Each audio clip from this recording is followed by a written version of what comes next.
The scattering of the Primarchs remains one of the most catastrophic events in human history, though its true implications would not be understood for decades to come. When the Chaos Gods tore the infant demigods from their gestation capsules on Terra and hurled them across the galaxy, each was destined for a world that would forge their character in ways the Emperor could never have anticipated. For the Primarch who would become known as Leman Russ, that world was Fenris, a death world of perpetual winter where only the strongest could hope to survive. The capsule containing the infant Primarch crashed into the frozen wastes of Fenris with tremendous force, creating a crater in the ice that would be remembered in tribal legends for generations. The impact occurred in the deep wilderness, far from any human settlement, where the temperature regularly plummeted to levels that would kill an ordinary human within minutes. The capsule's protective systems had been damaged during the chaotic journey through the warp, leaving the infant exposed to the planet's lethal environment. By all rights, the child should have perished within hours. Instead, the crying of the abandoned infant attracted a massive she-wolf, one of the apex predators of Fenris's frozen ecosystem. These creatures were not the wolves of ancient Terra.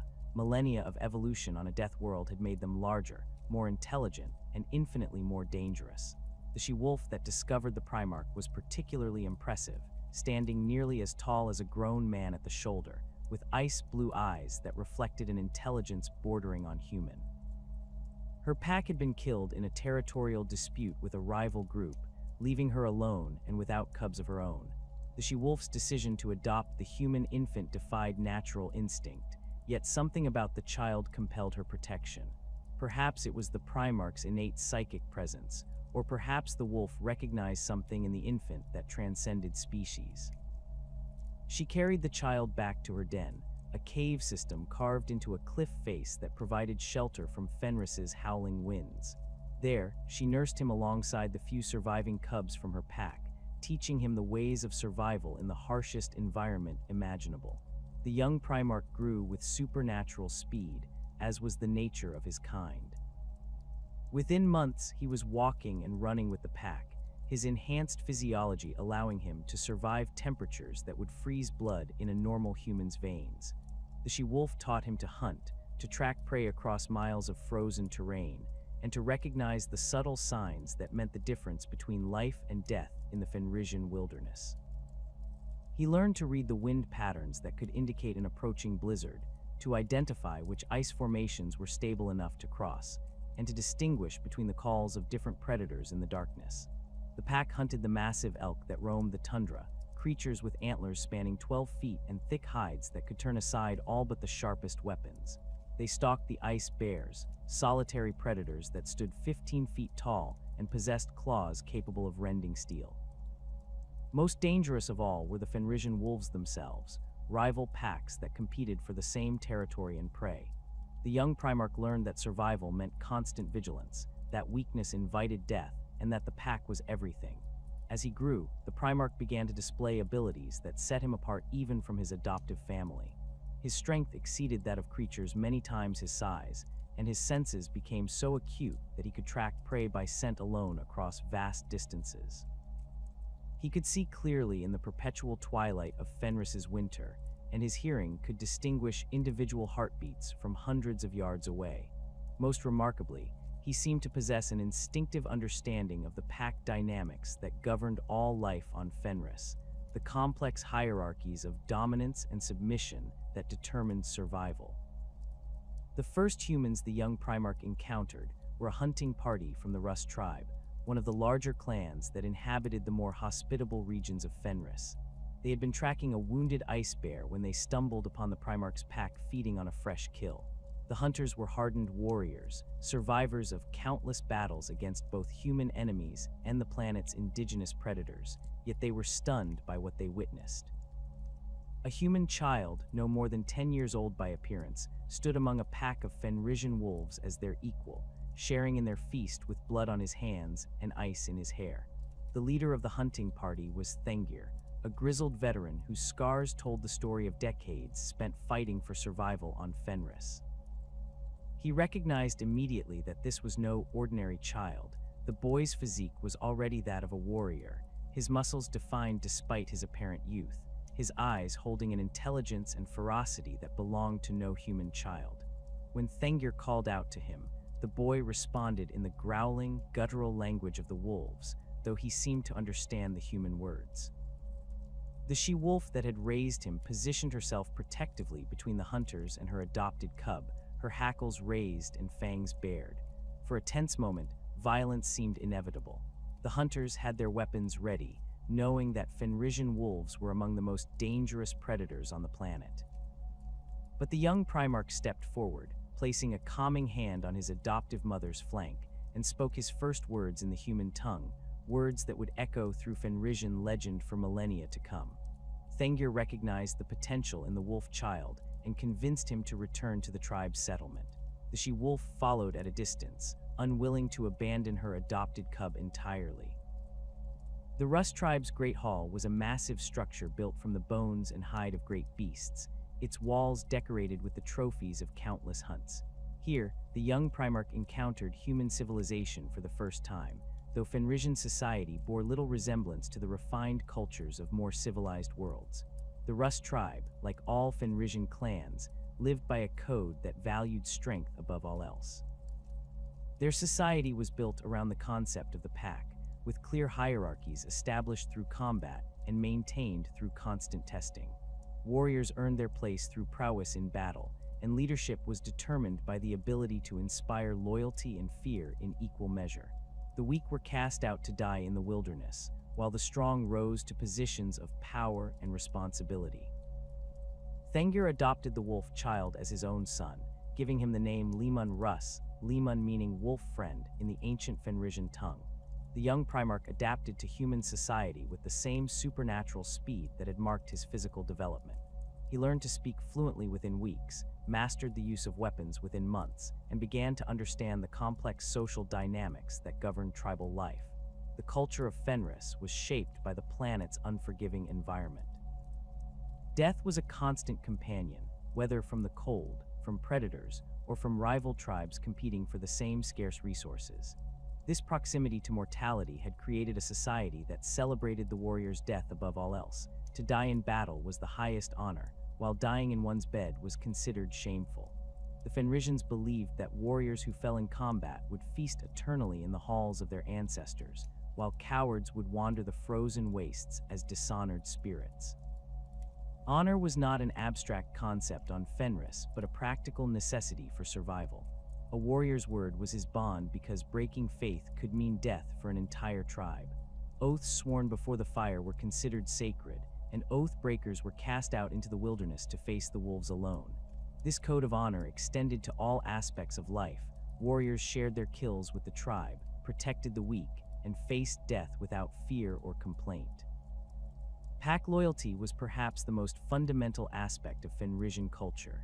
Just as the wolves of the wilderness survived through cooperation and mutual support, so too did the human tribes understand that individual strength meant nothing without the backing of the pack. A warrior fought not just for personal glory, but for the survival and prosperity of his clan. Betrayal of the pack was the ultimate sin, punishable by exile and death. Leman Russ embraced these values with the fervor of one who had learned their truth in the wilderness. His upbringing among the wolves had taught him the importance of pack loyalty on a visceral level, while his superhuman abilities allowed him to excel in the physical trials that determined status within the tribe. He quickly established himself as the greatest warrior of his generation, capable of feats that seemed impossible even by Fenrisian standards. The Emperor's arrival on Fenris marked a turning point not just for Leman Russ, but for the entire trajectory of the Great Crusade. By the time the Master of Mankind's expedition fleet reached the Death World, Leman Russ had already established himself as the undisputed King of Fenris, having united the fractious tribes under his banner through a combination of martial prowess, strategic brilliance, and the kind of charismatic leadership that seemed to flow from his very being. The scattered clans that had warred against each other for millennia now stood as one people, bound together by their loyalty to the Wolf King. The Imperial fleet that translated from the warp above Fenris was unlike anything the planet's inhabitants had ever witnessed. Massive vessels that dwarfed the largest sea krakens hung in the void like metal mountains, their hulls bristling with weapon batteries and launch bays. The flagship alone was large enough to house entire cities, its Gothic architecture and golden eagles marking it as something far beyond the crude but effective vessels that the Fenrisians used to navigate their world's treacherous seas. When the first Thunderhawk gunships descended through the planet's atmosphere, their roaring engines and armored hulls seemed like dragons from the oldest sagas. The Emperor chose to make planetfall not in the heart of one of Fenris's great settlements, but in the wilderness where Leman Russ had first been found by the wolves. This was no accident. The master of mankind possessed knowledge of his son's origins that went far beyond what any mortal could comprehend. He understood that to truly connect with this particular Primarch, he would need to meet him on terms that resonated with the fundamental aspects of his character. The landing site was a windswept plateau overlooking the frozen wastes, a place where the aurora borealis danced across the sky and the howling of distant wolf packs carried on the bitter wind. Leman Russ received word of the stranger's arrival through his network of scouts and hunters, warriors who could traverse the frozen landscape faster than any mechanical transport. The reports they brought back spoke of beings clad in golden armor who moved with purpose and discipline unlike anything seen on Fenris. These newcomers made no attempt to hide their presence, yet they showed no signs of aggression either. They simply waited on the plateau, as if expecting something or someone to come to them. The Wolf King's approach to this unprecedented situation reflected both his tactical acumen and his understanding of Fenrisian culture. Rather than marshaling his full forces or attempting to overwhelm the strangers through sheer numbers, he chose to meet them with a small retinue of his most trusted warriors. This decision demonstrated not weakness but strength, a leader confident enough in his abilities to face the unknown without the need for overwhelming force. The warriors who accompanied him were legends in their own right, men who had fought beside their king through countless battles and whose loyalty was absolute. When Leman Russ first laid eyes upon the Emperor, the recognition was instantaneous and profound. There was something about him that spoke to the deepest levels of consciousness, a sense of authority and power that made even the mightiest warriors feel like children in the presence of their father. For Leman Russ, who had never known his true origins, the moment carried an emotional weight that he would later describe as like seeing the sun for the first time after a lifetime of darkness. The Emperor's own recognition of his son was equally immediate. Despite the barbaric trappings of Fenrisian culture that Leman Russ wore, the wolf pelts, the crude but effective weapons, the ritual scars that marked his passage through tribal traditions, the Emperor could see the genetic perfection that lay beneath. This was unmistakably one of his lost sons, shaped by circumstances he had never intended, but forged into something magnificent nonetheless. The wild nobility that radiated from Leman Russ, the easy confidence with which he commanded the loyalty of his followers, the predatory grace that marked his every movement, all of these spoke to the success of the Primarch project, even under the most adverse conditions. The contest that followed was not born of hostility, but of necessity. Fenrisian culture demanded that leadership be proven through strength, and even the revelation of their blood relationship could not override the fundamental requirements of the society that had shaped Leman Russ. The Wolf King needed to test this golden stranger, who claimed to be his father, to measure his worth according to the only standards that mattered on a death world where weakness meant extinction. The Emperor, with his perfect understanding of human nature and culture, recognized this need and accepted the challenge without hesitation. The nature of their contest varied according to different accounts later recorded by imperial historians. Most agree that it began with feats of endurance and fortitude that spoke to Fenrisian tradition. A drinking contest of such excess that it would have slain a dozen mortal men, with Russ triumphing as he downed flagon after flagon of potent Fenrisian ale. This was followed by an eating contest, where Russ matched his father bite for bite, consuming the flesh of beasts so toxic that a single mouthful would have killed an unenhanced human. In both trials, Russ emerged victorious, his sheer constitution and Fenrisian upbringing allowing him to surpass even the Emperor's legendary endurance. Finally, the contest turned to martial combat. Here, Russ unleashed the full fury of his strength, speed, and primal ferocity, challenging his father in a test that shook the earth beneath their feet. Yet despite his prowess, Russ could not overcome the Emperor's unmatched skill and psychic dominance. With a single, decisive blow, not meant to kill but to end the duel, the Emperor brought Russ to heel. What remained constant across all accounts was the mutual respect forged in these trials. Russ, having won the contests of feast and drink, accepted his loss in battle with laughter and pride, recognizing in the Emperor not just a worthy foe, but a father who was his equal and better.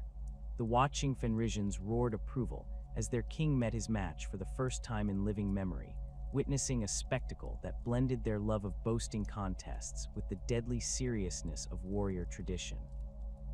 When the final blows were struck and Russ knelt in acknowledgement, the Emperor revealed the truth of their bond and the destiny that awaited them both. He spoke of the Great Crusade, of humanity's destiny among the stars, and of the role that Leman Russ was meant to play in that grand design.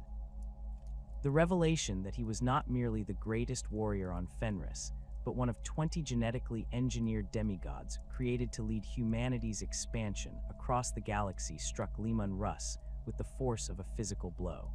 Yet rather than being overwhelmed by the magnitude of this revelation, Leman Russ embraced it with characteristic directness. His upbringing among the wolves had taught him that pack hierarchy was determined by strength and wisdom, and he could see both qualities in abundance in the Emperor. The master of mankind's vision of human unity resonated with his own experiences of bringing the fractious tribes of Fenris together under a single banner. If such unity could be achieved on a planetary scale, why not across the entire galaxy? The Emperor's explanation of the Great Crusade's objectives aligned perfectly with Leman Russ's understanding of survival and dominance.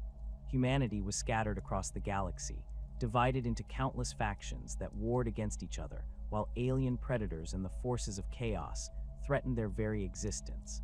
Just as the tribes of Fenris had been stronger united than divided, so too would humanity benefit from unity under Imperial rule.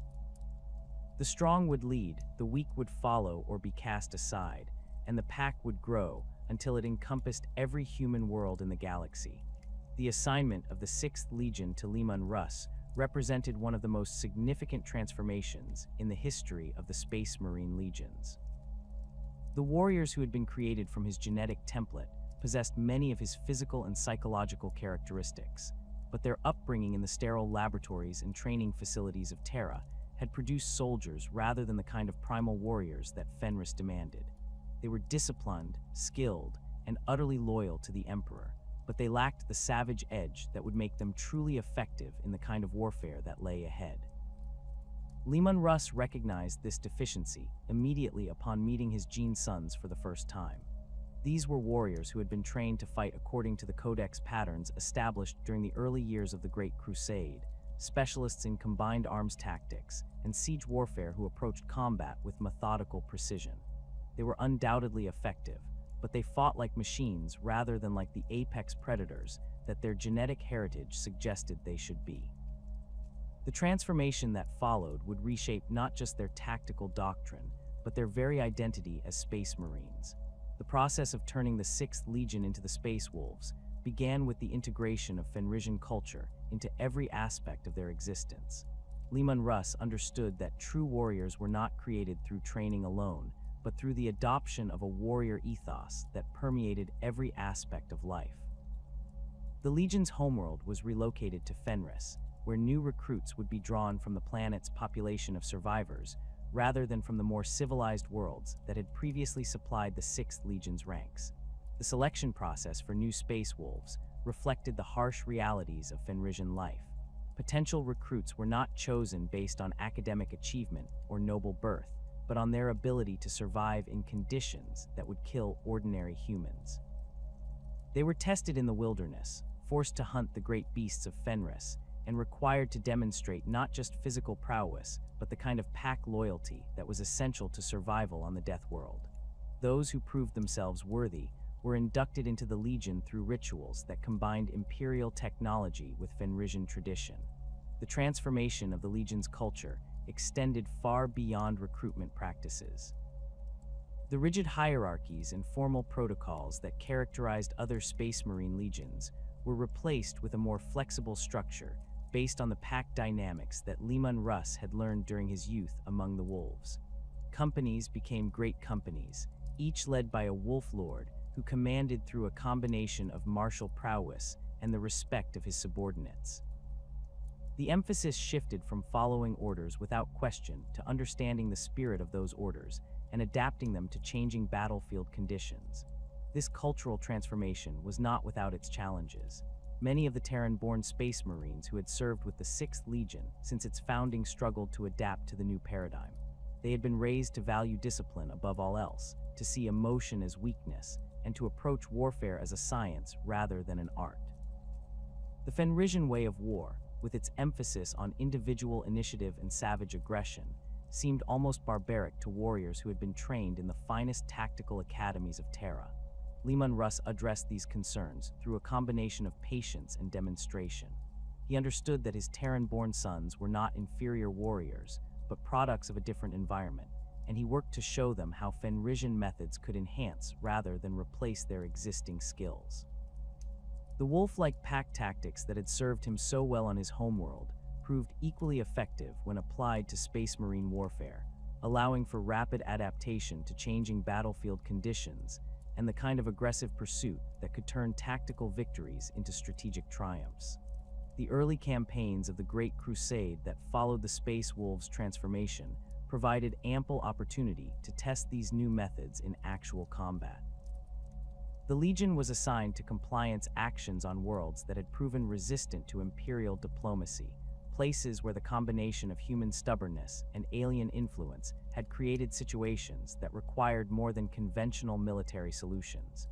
These were the kind of conflicts where the Space Wolves' particular talents would prove most valuable. The campaign on Dulan was among the first to showcase the transformed Legion's capabilities. The world had been settled during the Dark Age of technology, but had regressed to a feudal state dominated by techno-barbarian warlords who controlled ancient weapons of immense destructive power.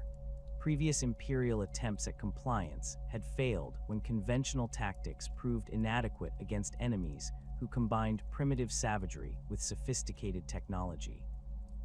The defenders fought from fortified positions that had been built to withstand orbital bombardment, using weapons that could destroy entire companies of Space Marines with single shots. Leman Russ approached the problem with the same combination of cunning and aggression that had served him on Fenris. Rather than attempting to storm the defenders' strongholds directly, he ordered his Space Wolves to adopt the tactics of the hunt. They infiltrated the planet's wilderness areas, moving in small packs that could avoid detection while gathering intelligence on enemy positions and capabilities. The Legion's enhanced senses, honed through Fenrisian training methods, allowed them to track their enemies through terrain that would have stymied other forces. The assault, when it came, was unlike anything the defenders had anticipated.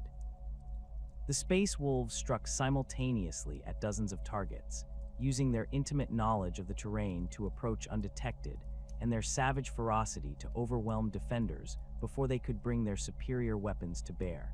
The pack tactics that had been developed for hunting the great beasts of Fenris proved equally effective against human opponents, allowing small groups of Space Marines to coordinate their attacks with devastating precision. The victory on Dulan established a pattern that would be repeated throughout the Great Crusade. The Space Wolves excelled in situations where conventional tactics had proven inadequate, bringing a combination of strategic flexibility and tactical aggression that could overcome seemingly impossible odds. Their reputation began to spread throughout the Imperial forces, earning them recognition as specialists in the kind of warfare that other legions found challenging. The compliance of chemists provided another opportunity for the Space Wolves to demonstrate their unique capabilities.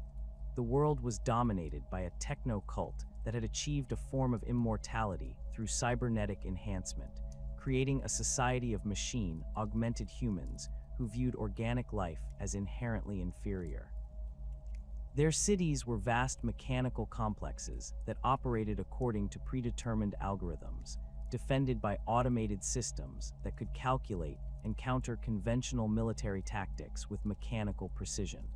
The cult's leaders had studied Imperial military doctrine extensively, using captured equipment and interrogated prisoners to develop countermeasures for every standard space marine tactic.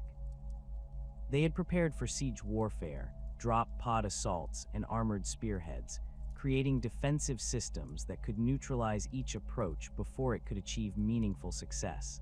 What they had not prepared for was the kind of adaptive, instinct-driven warfare that the space wolves brought to bear against them. Leman Russ recognized that the enemy's strength lay in their ability to predict and counter Imperial tactics, so he deliberately abandoned conventional approaches in favor of methods that defied logical analysis.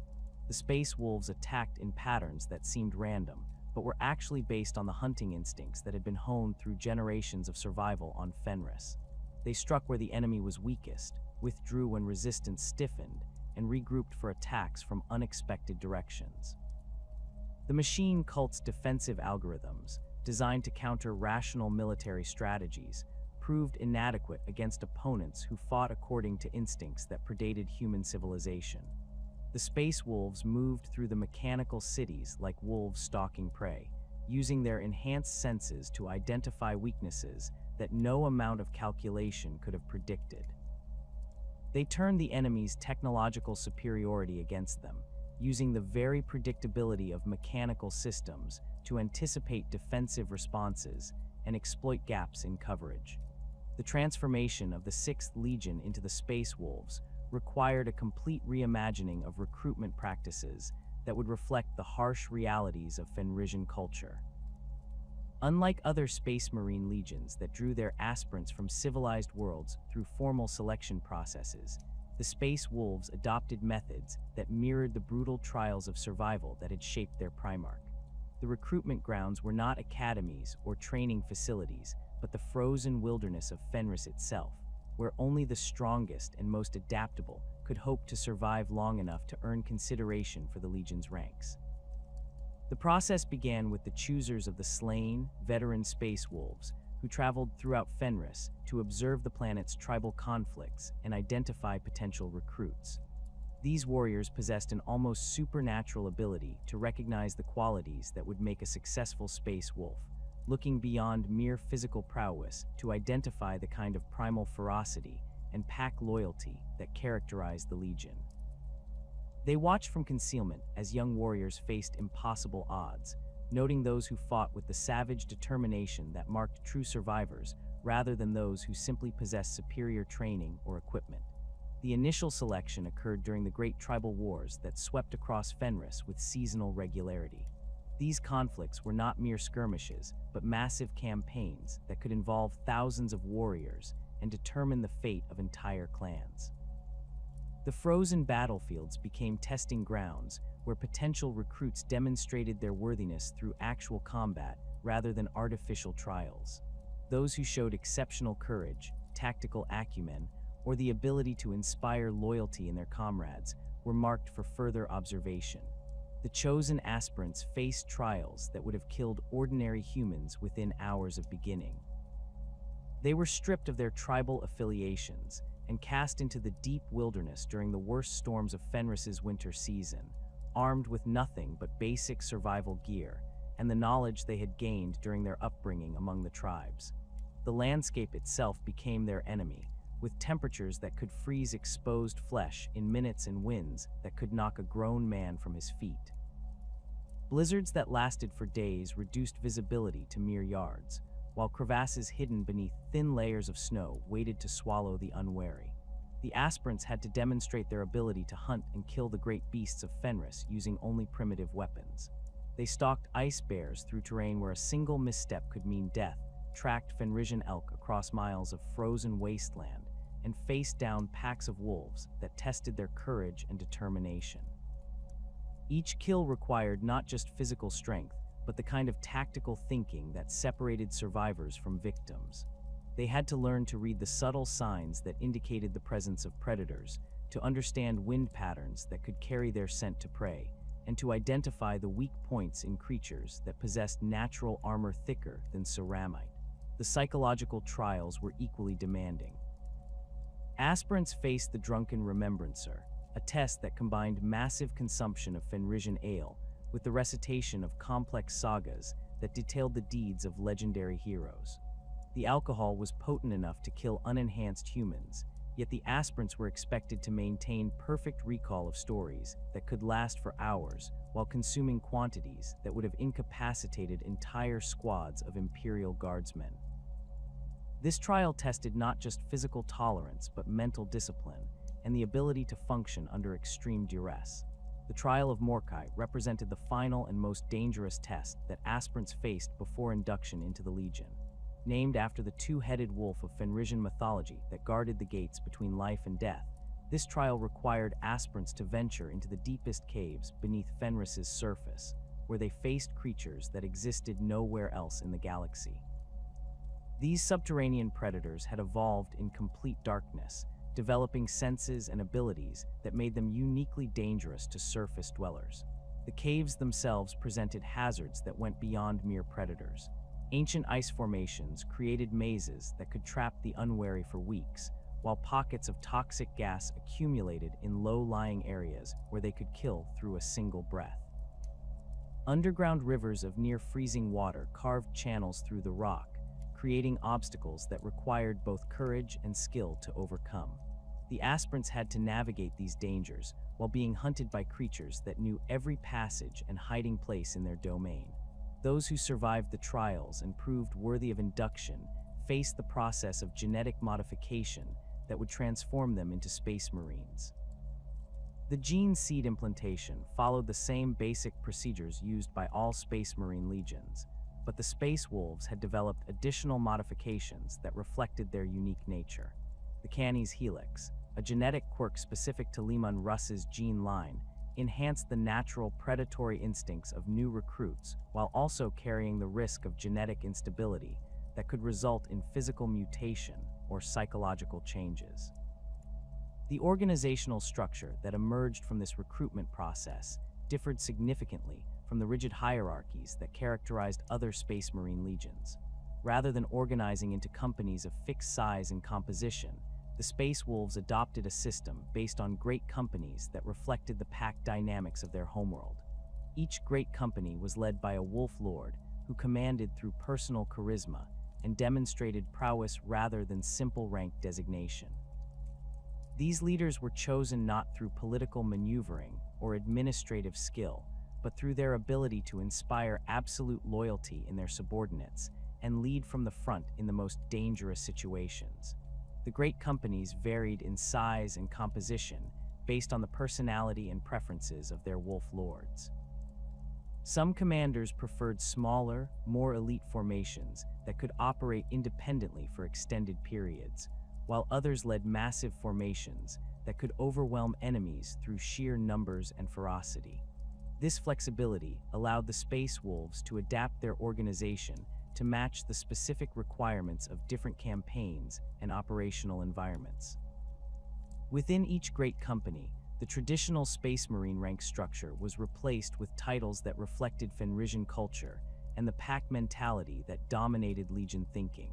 Wolf Guards served as pack leaders and senior warriors, their authority based on combat experience and the respect of their subordinates rather than formal appointment from higher command.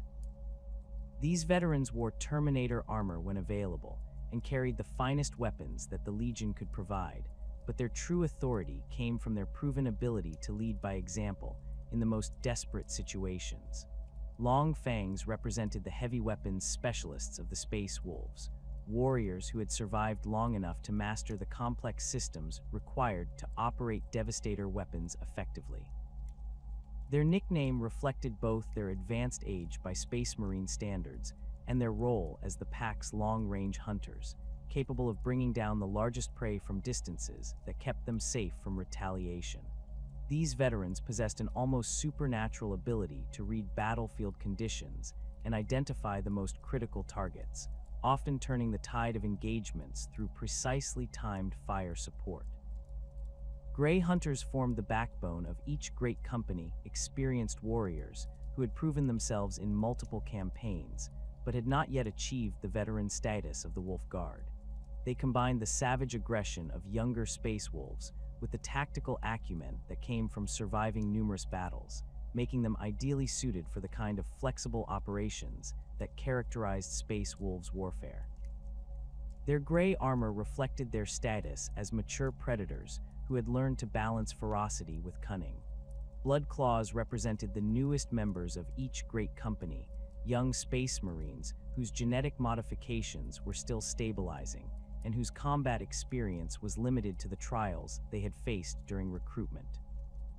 Their red armor markings warned other space wolves of their unpredictable nature, as the Canis helix could cause sudden surges of aggression that made them dangerous to friend and foe alike.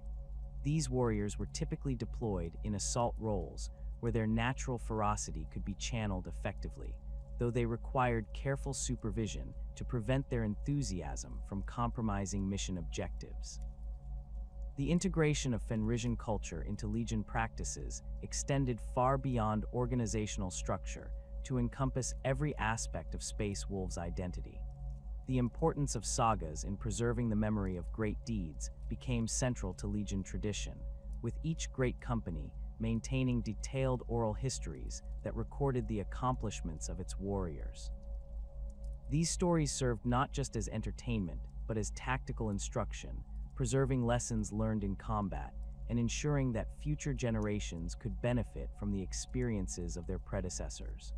The recitation of sagas became a ritual activity that strengthened the bonds between pack members and reinforced the values that defined Space Wolves' culture. Warriors gathered around fires in the great halls of their fortress monastery, sharing stories of heroic deeds and legendary battles while consuming vast quantities of Fenrisian ale. These gatherings served multiple purposes, allowing veterans to pass on their knowledge to younger warriors while maintaining the oral traditions that connected the Legion to its homeworld. Wolf totems played a crucial role in defining the identity of individual great companies and smaller pack units within the Legion. These symbols, carved from the bones and fangs of creatures killed during recruitment trials or significant battles, served as focal points for unit loyalty and sources of spiritual strength during combat.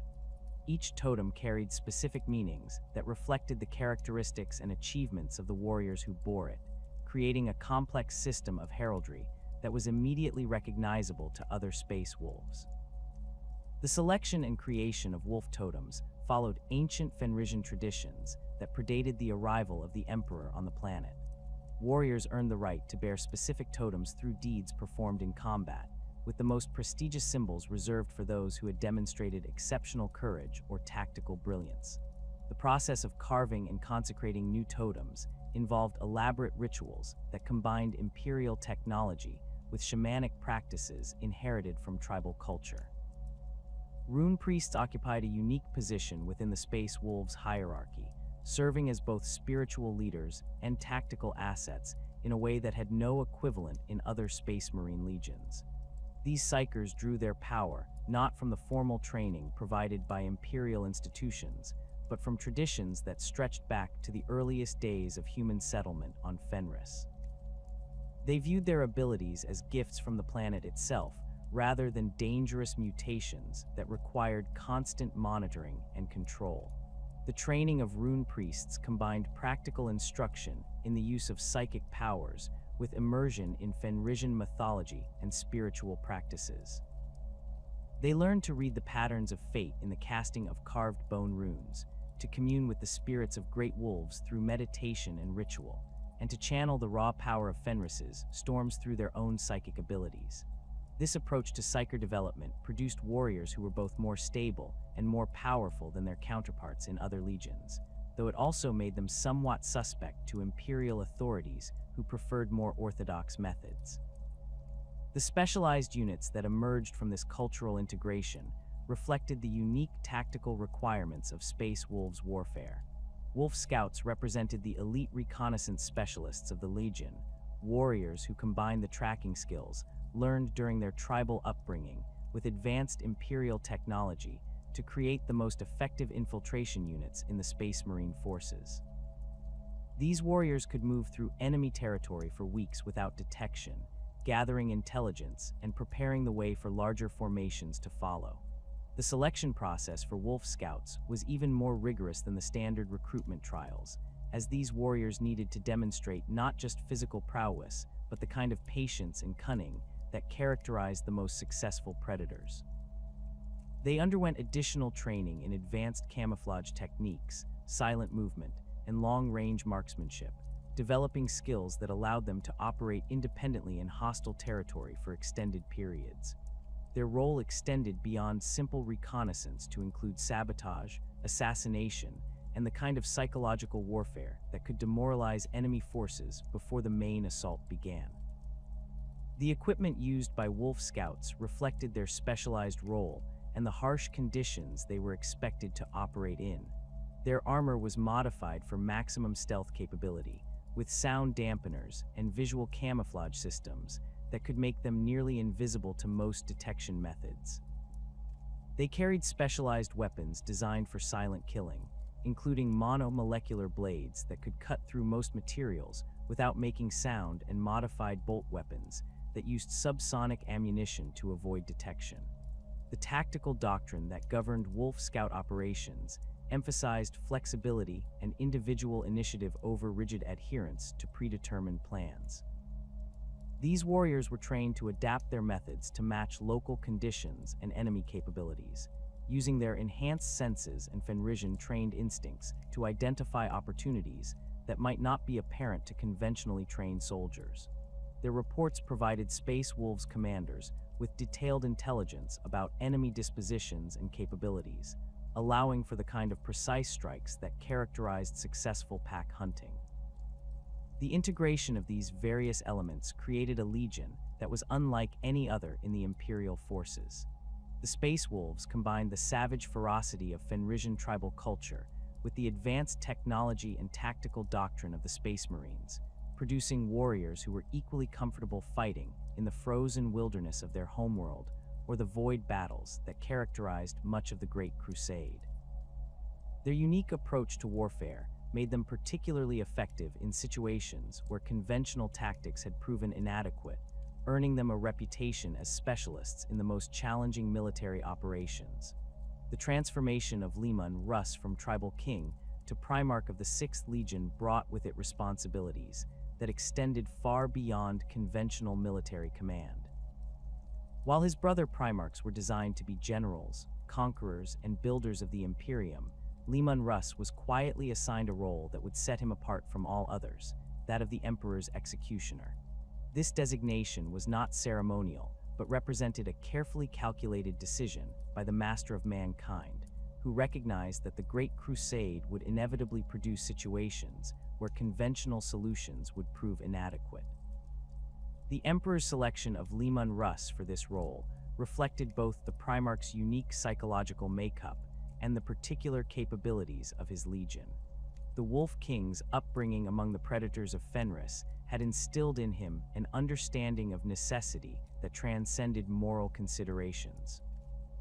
He had learned during his youth that survival sometimes required actions that civilized minds might consider barbaric, and this pragmatic approach to violence made him ideally suited for tasks that would have troubled other Primarchs. The pack mentality that governed his thinking allowed him to make decisions based on the greater good of the group, even when those decisions required the elimination of individuals who had once been considered allies. The Space Wolves themselves possessed characteristics that made them uniquely effective at fighting other Space Marines. Their recruitment from the death world of Fenris had produced warriors who were naturally more aggressive and adaptable than their counterparts in other legions. The Canis helix that marked their gene seed created enhanced predatory instincts that allowed them to identify weaknesses in enemy formations and exploit them with savage efficiency. Their pack-based tactical doctrine emphasized flexibility and individual initiative over rigid adherence to established patterns, making them difficult for other Space Marines to predict or counter. The development of specialized anti-Astartes tactics began almost immediately after the Space Wolves' integration into the Great Crusade. Leman Russ recognized that fighting other Space Marines would require methods that differed significantly from the conventional warfare that characterized most compliance actions.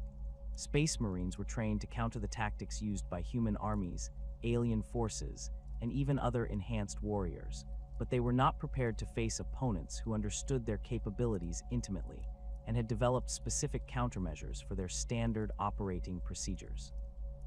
The first requirement was psychological preparation for fratricidal warfare.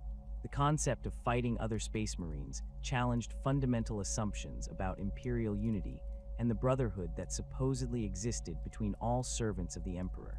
The Space Wolves addressed this challenge through the integration of Fenrisian cultural concepts that emphasized pack loyalty above all other considerations.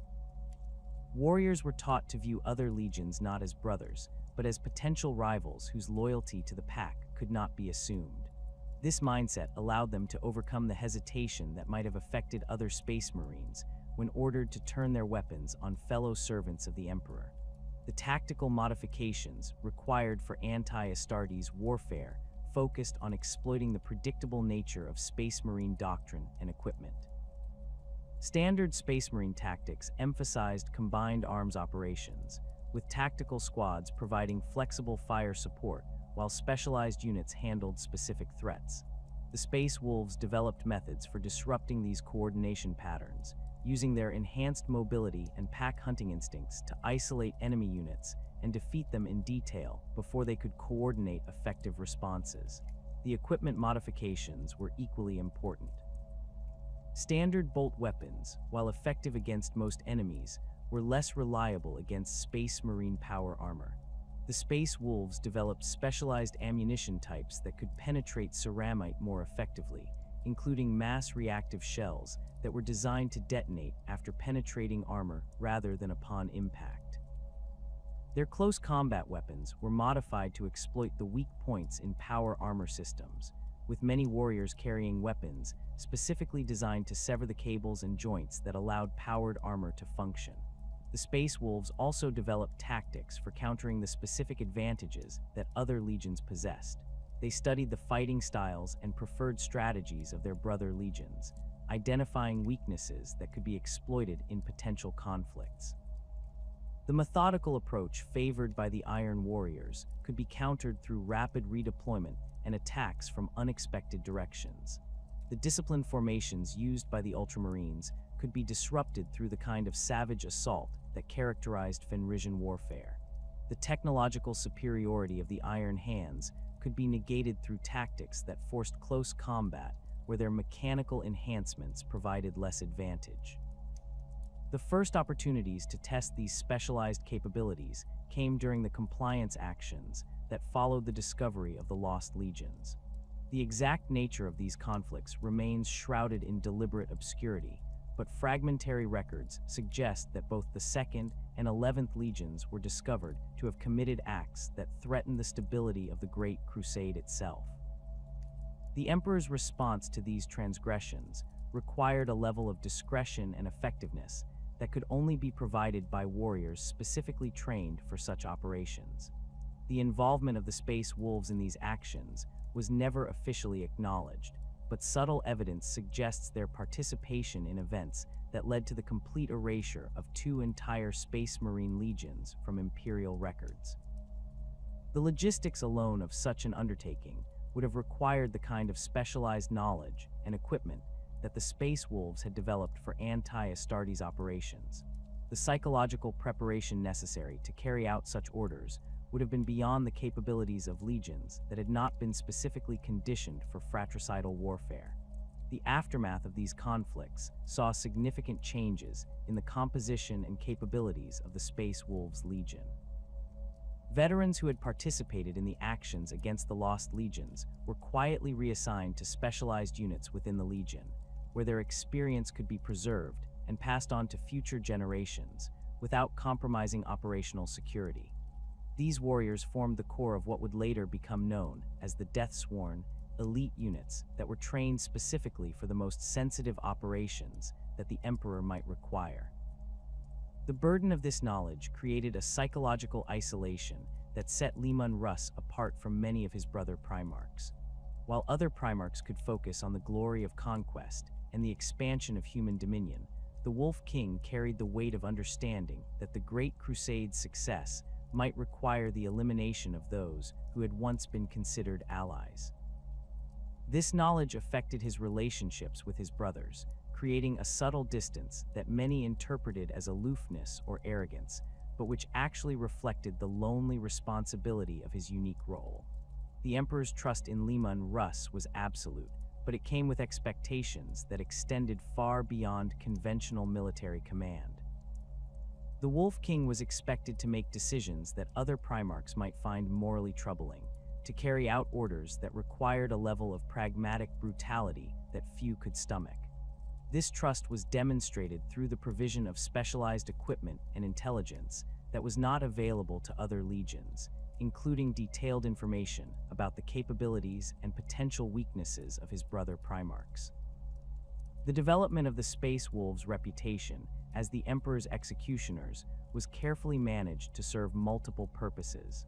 Other legions were allowed to believe that the Space Wolves were simply more savage and less disciplined than their own forces, a perception that concealed the sophisticated training and specialized equipment that actually characterized the 6th Legion. This misdirection served as both operational security and psychological warfare, as potential targets would underestimate the threat posed by warriors they perceived as barbaric, rather than recognizing them as highly trained specialists in fratricidal combat. The intelligence networks that supported these operations were among the most sophisticated in the Imperial military. The Space Wolves maintained contacts throughout the other legions, often through seemingly casual relationships between individual warriors that actually served as information-gathering operations. These networks provided early warning of potential problems within other legions, allowing the Emperor to intervene before situations developed beyond the point where conventional solutions might prove effective. The training facilities on Fenris were modified to support the specialized requirements of anti-Astartes warfare. Mock battles were conducted using captured equipment from other legions, allowing Space Wolves warriors to familiarize themselves with the capabilities and limitations of potential enemies.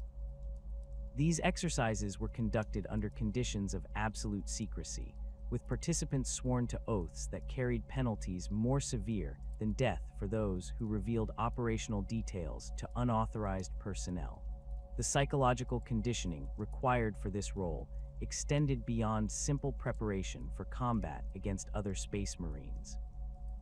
The Space Wolves were trained to compartmentalize their knowledge and emotions, maintaining normal relationships with warriors from other legions, while remaining prepared to eliminate them if circumstances required. This dual existence created internal tensions that were managed through the strong pack bonds that characterized Fenrisian culture and the absolute loyalty that all Space Wolves felt toward their Primarch.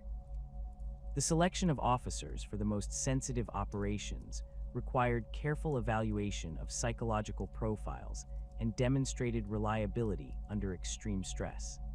These warriors were typically drawn from the ranks of those who had proven themselves in conventional combat, but who also possessed the mental flexibility necessary to adapt to unconventional missions. They underwent additional training that prepared them for the unique challenges of operating against enemies who possessed intimate knowledge of Imperial tactics and capabilities. The weapons and equipment developed for these specialized operations represented some of the most advanced technology available to Imperial forces.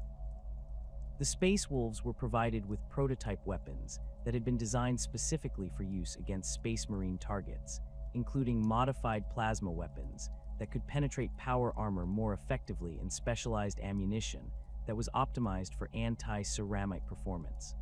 Much of this equipment was never officially acknowledged to exist, with records of its development and deployment carefully compartmentalized to prevent unauthorized access.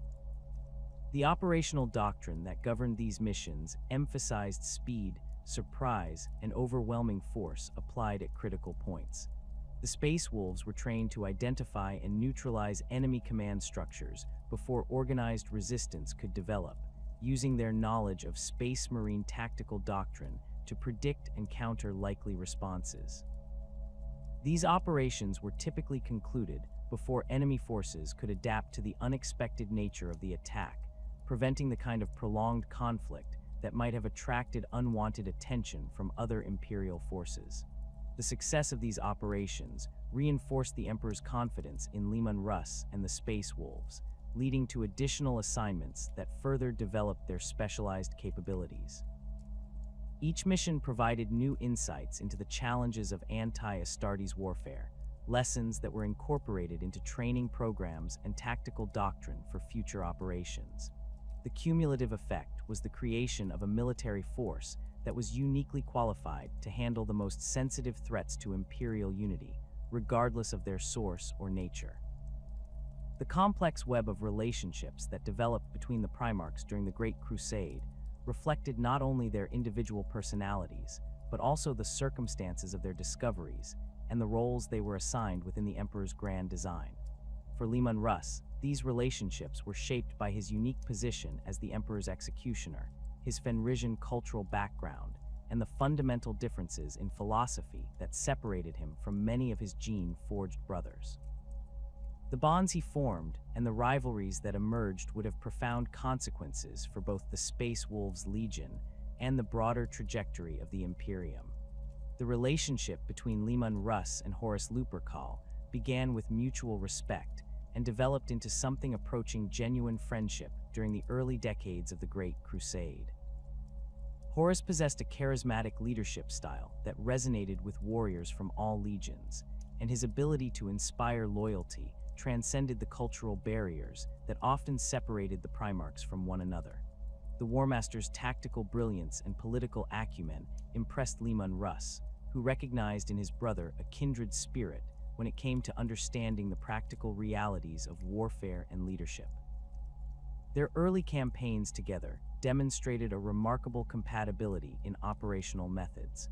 While Horus favored the kind of combined arms tactics that maximized the effectiveness of his Luna Wolves, he appreciated the Space Wolves' ability to adapt to changing battlefield conditions and exploit opportunities that more rigid formations might miss. The two Primarchs developed a working relationship that allowed their legions to coordinate effectively during joint operations, with the Luna Wolves providing the strategic framework, while the Space Wolves handled specialized missions that required their particular expertise. The personal bond between the two Primarchs was strengthened by their shared understanding of the burdens that came with command. Both had been forced to make difficult decisions that prioritized military necessity over personal sentiment, and both understood that leadership sometimes required actions that would be judged harshly by those who had never faced similar choices. This mutual understanding created a level of trust that allowed them to speak frankly about topics that they might not have discussed with their other brothers. Horus's gradual corruption by the forces of chaos introduced subtle changes in his relationship with Leman Russ that were not immediately apparent to either Primarch. The War Master's growing ambition and his increasing resentment of the Emperor's authority created philosophical differences that had not existed during their earlier campaigns. Where once Horus had accepted the necessity of difficult decisions in service to the Imperium, he began to question whether those decisions served his own interests as well as those of humanity as a whole. The Wolf King's instincts, honed by years of survival on Fenris, began to detect something amiss in his brother's behavior long before the true extent of Horus's corruption became apparent. The subtle changes in scent, posture, and vocal patterns that might have escaped the notice of less observant individuals registered clearly to senses that had been trained to identify predators and prey. These early warnings created a growing unease that Leman Russ found difficult to articulate, as the changes were too subtle to justify direct confrontation, but too consistent to ignore entirely. The relationship between Leman Russ and Magnus, the Red, represented one of the most bitter and philosophically significant rivalries among the Primarchs. Their conflict stemmed from fundamental disagreements about the nature of psychic power and the proper relationship between knowledge and wisdom. Magnus viewed psychic abilities as tools to be studied, understood, and mastered through rigorous application of scientific principles. He believed that knowledge itself was inherently valuable, and that the pursuit of understanding justified considerable risks, including those associated with delving into forbidden areas of study. Leman Russ approached psychic phenomena from the perspective of Fenrisian shamanic tradition, which emphasized respect for natural forces and the dangers inherent in attempting to control powers beyond human comprehension. The rune priests of his legion drew their abilities from what they perceived as the spirit of Fenris itself, channeling natural energies through rituals and practices that had been developed over millennia of careful observation. This approach prioritized practical application over theoretical understanding and emphasized the importance of maintaining proper relationships with the sources of power rather than attempting to dominate them. The philosophical differences between the two Primarchs manifested in heated debates during the Council of Nicaea, where the Emperor sought to establish official imperial policy regarding the use of psychic powers within the Space Marine legions. Magnus argued eloquently for the continued study and development of psychic abilities, presenting evidence of the benefits that such powers could provide to the Great Crusade. He demonstrated techniques that could enhance communication across vast distances, provide tactical intelligence that conventional methods could not obtain, and offer defensive capabilities against the psychic attacks that characterized many of humanity's enemies. Leman Russ countered these arguments with warnings about the corrupting influence of uncontrolled psychic power and the dangers of delving too deeply into areas of knowledge that were fundamentally hostile to human existence. He pointed to the shamanic traditions of Fenris as examples of how psychic abilities could be used safely when proper precautions were observed and appropriate limits were respected. The Wolf King's arguments emphasized the importance of practical wisdom over theoretical knowledge, suggesting that some forms of understanding were too dangerous to pursue regardless of their potential benefits. The Emperor's decision to restrict the use of psychic powers within the Space Marine legions represented a victory for Leman Russ's position, but it also deepened the rift between him and Magnus. The Crimson King viewed the Edict of Nicaea as a betrayal of everything he had worked to achieve, a rejection of knowledge and progress in favor of superstition and ignorance. His resentment toward Leman Russ intensified as he came to see the Wolf King as the primary architect of policies that would cripple the Thousand Suns Legion and prevent humanity from achieving its full psychic potential. The enforcement of the Edict of Nicaea created additional tensions between the two Primarchs, as Leman Russ was tasked with ensuring compliance among legions that had previously relied heavily on psychic abilities. The Space Wolves' role as the Emperor's executioners made them natural candidates for such enforcement actions, but it also placed them in direct opposition to Magnus and his followers. The Thousand Suns' continued use of psychic powers in violation of imperial decree created a situation that would eventually require direct intervention. The relationship between Leman Russ and Vulcan was characterized by mutual respect based on shared values of loyalty, protection of the innocent, and personal honor. Both Primarchs had been shaped by cultures that emphasized the importance of community bonds and the responsibilities that came with strength. Vulcan's upbringing on Nocturne had instilled in him a deep commitment to protecting those who could not protect themselves, while Leman Russ's experiences on Fenris had taught him the importance of pack loyalty and mutual support among warriors. Their personal interactions were marked by an easy camaraderie that transcended the formal protocols that governed relationships between other Primarchs. Both were comfortable with direct communication and practical approaches to problem solving, preferring action to lengthy deliberation when circumstances demanded immediate response. This compatibility extended to their legions, with the Salamanders and Space Wolves developing effective coordination during joint operations despite their different tactical specializations. The bond between Vulcan and Leman Russ was strengthened by their shared understanding of the costs associated with warfare and their commitment to minimizing unnecessary suffering. While both were capable of tremendous violence when circumstances required it, they preferred solutions that achieved military objectives without causing excessive collateral damage. This approach sometimes put them at odds with other Primarchs who prioritized efficiency over humanitarian concerns, but it created a foundation of mutual trust that endured throughout the Great Crusade. The relationship with Rogel Dorn was built on professional respect and shared commitment to duty, though it lacked the personal warmth that characterized Leman Russ's bond with Vulcan. Dorn's methodical approach to warfare and his emphasis on defensive strategies represented a stark contrast to the Space Wolves' preference for aggressive, adaptive tactics. However, both Primarchs shared an absolute loyalty to the Emperor and a willingness to undertake any mission that served the Imperium's interests, regardless of personal cost. Their different approaches to military command created opportunities for effective cooperation when their legions operated together.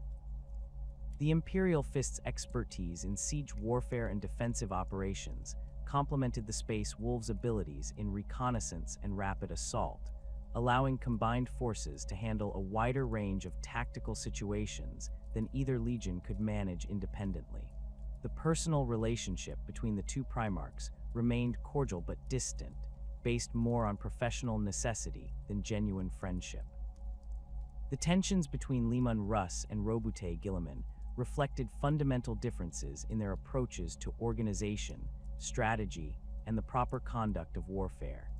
Guilliman's development of the Codex Astartes represented an attempt to systematize space marine operations according to logical principles that could be applied consistently across different situations and environments. His belief in the value of standardized procedures and hierarchical command structures conflicted directly with the Space Wolves' emphasis on flexibility and individual initiative. The philosophical differences between the two Primarchs became apparent during joint operations, where their different approaches to command and control created coordination difficulties. Guilliman preferred detailed planning and careful coordination between different units, with contingency plans prepared for various scenarios that might develop during combat. Leman Russ favored more adaptive approaches that allowed individual commanders to respond to changing conditions based on their assessment of local situations. These differences in tactical philosophy reflected deeper disagreements about the nature of leadership and the proper relationship between commanders and their subordinates. Guilliman believed that effective military organizations required clear chains of command and standardized procedures that could ensure consistent performance regardless of the individuals involved. Leman Russ argued that true leadership required personal bonds between commanders and their followers, relationships that could not be reduced to formal procedures or organizational charts. The debates between the two Primarchs often centered on questions of scalability and sustainability in military operations. Guilliman's methods were designed to work effectively across the vast distances and diverse conditions that characterized the Great Crusade, providing frameworks that could be applied by commanders who lacked the personal charisma or tactical genius of the Primarchs themselves. Leman Russ's approaches worked extremely well within the context of the Space Wolves Legion, but Guilliman questioned whether they could be successfully adopted by other forces without the specific cultural background and training that characterized Fenrisian warriors. The relationship between Leman Russ and Lionel Johnson was complicated by their similar roles as the Emperor's enforcers and their different approaches to handling sensitive missions. Both Primarchs commanded legions that were trusted with operations that required absolute discretion and unwavering loyalty, but their methods for achieving these objectives differed significantly. The Dark Angel's emphasis on secrecy and compartmentalized knowledge contrasted with the Space Wolves' reliance on pack bonds and shared understanding among all members of the Legion. Personal interactions between the two Primarchs were often marked by subtle competition and mutual assessment, as each recognized in the other a potential rival for the Emperor's trust and favor. Their similar capabilities and overlapping responsibilities created natural tensions that were exacerbated by their different personalities and leadership styles. Lionel Johnson's reserved, calculating approach to interpersonal relationships conflicted with Leman Russ's more direct and emotionally expressive communication style. The competition between the two Primarchs occasionally manifested in formal contests and challenges that tested their respective abilities in various areas of expertise. These competitions served multiple purposes, allowing both leaders to assess each other's capabilities, while providing their followers with opportunities to demonstrate their own skills and loyalty. The outcomes of these contests were typically inconclusive, with each Primarch demonstrating superiority in areas that reflected their particular strengths and training. The relationship with Jagatai Khan was characterized by mutual respect for each other's tactical abilities and appreciation for the challenges of leading warrior cultures that differed significantly from mainstream imperial norms. Both Primarchs commanded legions that drew their strength from tribal traditions and cultural practices that emphasized personal honor and individual initiative. The White Scar's emphasis on mobility and rapid strike tactics complemented the Space Wolves' abilities in reconnaissance and pursuit operations, creating opportunities for effective cooperation during joint campaigns. The personal bond between Jagatai Khan and Leman Russ was strengthened by their shared understanding of the challenges associated with integrating tribal warriors into the larger imperial military structure. Both had faced criticism from other Primarchs who questioned whether their methods could produce the kind of disciplined, reliable forces that the Great Crusade required. Their success in proving these critics wrong created a foundation of mutual respect that transcended their different cultural backgrounds and tactical specializations. The Council of Nicaea represented one of the most significant turning points in the relationship between the Primarchs and their father, the Emperor of Mankind. Convened in the early decades of the 31st millennium, this gathering was intended to resolve the growing tensions surrounding the use of psychic powers within the Space Marine legions.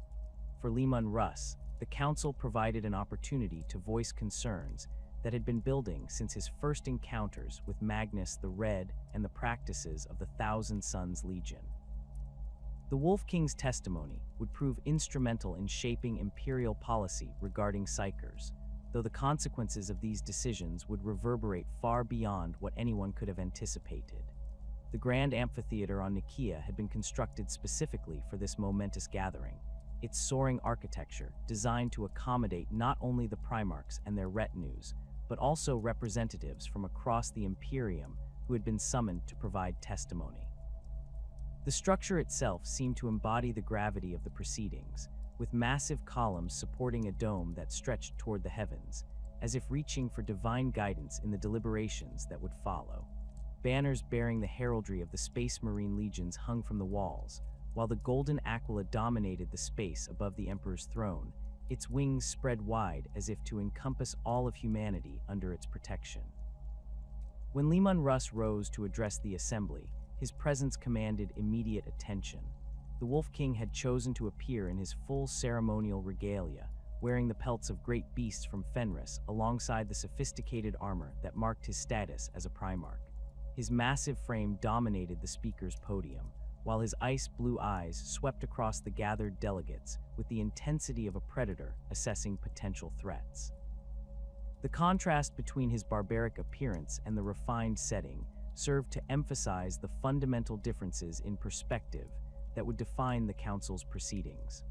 The Wolf King's testimony began with a detailed explanation of the shamanic traditions that had governed the use of psychic powers on Fenris for millennia before the arrival of Imperial forces. He described how the planet's harsh environment had produced a culture that understood the importance of respecting natural forces rather than attempting to dominate them through pure will or intellectual analysis. The rune priests of his legion, he argued, drew their abilities from the living spirit of Fenris itself, channeling energies that were fundamentally different from the dangerous powers that other psychers sought to manipulate. The distinction that Leman Russ drew between shamanic traditions and what he termed sorcery was central to his argument before the council. He explained that the rune priests operated within carefully defined parameters that had been established through generations of trial and error, using rituals and practices that served to limit their exposure to the corrupting influences that lurked beyond the veil of reality. Their powers were drawn from natural sources that could be trusted, unlike the alien energies that sorcerers sought to harness through forbidden knowledge and dangerous experimentation. The Wolf King's testimony included specific examples of the dangers he had witnessed when psychers overstepped the boundaries of safe practice. He He spoke of tribal shamans on Fenris who had been consumed by forces they could not control, their minds shattered by contact with entities that existed beyond human comprehension. These cautionary tales served to illustrate his broader point about the need for restraint and proper preparation when dealing with psychic phenomena, emphasizing that wisdom lay not in pushing the boundaries of what was possible, but in understanding and respecting the limits that protected humanity from forces that sought its destruction. The contrast between Leman Russ's measured approach and Magnus, the Red's ambitious vision, became increasingly apparent as the proceedings continued. Where the Crimson King advocated for expanded research and development of psychic abilities, arguing that such powers represented humanity's evolutionary destiny, the Wolf King counseled caution and restraint. He pointed out that the shamanic traditions of Fenris had survived for thousands of years precisely because they emphasized safety over power, wisdom over knowledge, and practical application over theoretical understanding. The Emperor's attention during Leman Russ's testimony was absolute, his golden features remaining impassive as he absorbed every word and nuance of his son's arguments. The Master of Mankind had witnessed firsthand the consequences of uncontrolled psychic experimentation during the Dark Age of technology, when humanity's reckless pursuit of forbidden knowledge had nearly led to its extinction. The Wolf King's emphasis on traditional safeguards and proven methods resonated with the Emperor's own understanding of the dangers that lay hidden in the Imperium. The technical aspects of Leman Russ's testimony revealed the sophisticated understanding that lay beneath his apparently primitive approach to psychic phenomena. He described in detail how Fenrisian rune priests used carved bone talismans to focus their abilities, explaining that these physical anchors served to prevent their consciousness from drifting too far into the realm of spirits and shadows. The runes themselves were not merely decorative, but represented a complex symbolic language that had been refined over generations to provide maximum protection against psychic backlash and supernatural corruption. The Wolf King's explanation of how his legion's psykers differed from those in other forces was particularly compelling to the assembled delegates. He demonstrated how rune priests could predict weather patterns, track enemies across vast distances, and communicate with the spirits of fallen warriors without exhibiting the physical and psychological degradation that often affected other psykers. Their abilities seemed more stable and reliable than those displayed by librarians from other legions, lending credibility to his arguments about the superiority of traditional methods over innovative techniques. The political implications of Leman Russ's testimony extended far beyond the immediate question of psychic regulation. His support for the Emperor's growing concerns about uncontrolled psychic experimentation aligned him with the conservative faction that sought to limit the influence of psykers within imperial institutions. This position put him at odds not only with Magnus, but also with several other Primarchs who viewed psychic abilities as valuable tools that should be developed rather than restricted. The Wolf King's arguments gained additional weight from his reputation as a practical warrior who had proven his loyalty through decades of faithful service. Unlike some of the other participants in the debate, Leman Russ could not be accused of having personal or political motivations for his position. His concerns about psychic dangers were clearly based on genuine experience and observation rather than theoretical considerations or factional allegiances. When the Emperor finally rendered his decision in favor of the Edict of Nicaea, the vindication of Leman Russ's position was complete. The restrictions placed on psychic activities within the Space Marine legions reflected many of the concerns that the Wolf King had raised during his testimony. However, the implementation of these new policies would prove more complex than anyone had anticipated, particularly regarding the status of the Space Wolves' own rune priests. The aftermath of the Council of Nicaea created a delicate situation for Leman Russ and his legion.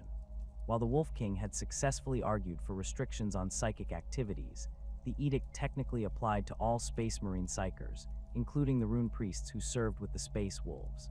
The distinction between shamanic traditions and sorcery that had been central to his testimony now became a practical challenge that required careful navigation to avoid charges of hypocrisy or disobedience. The solution that emerged reflected both the political realities of the situation and the genuine differences between Fenrisian shamanic practices and the more dangerous forms of psychic manipulation that the edict was designed to prevent. The Space Wolves maintained that their rune priests were not true psychers in the sense that the term was understood by imperial authorities, but rather practitioners of ancient traditions that predated the arrival of the Emperor on Fenris. This distinction allowed them to continue using their abilities while technically complying with the spirit, if not the letter, of the new regulations. The implementation of this policy required considerable discretion and careful management of information flow within the Legion. Rune priests continued to serve in their traditional roles, but their activities were conducted with greater secrecy than had previously been necessary. Training programs were modified to emphasize the historical and cultural aspects of shamanic practice, while downplaying the overtly psychic elements that might attract unwanted attention from imperial inspectors. The continued use of rune priests created internal tensions within the Space Wolves that had not existed before the Council of Nicaea. Some warriors questioned whether their legion was truly following the Emperor's will, while others argued that their shamanic traditions were fundamentally different from the dangerous practices that the edict was designed to prevent. These debates reflected broader questions about the relationship between loyalty and obedience that would become increasingly important as the Great Crusade progressed.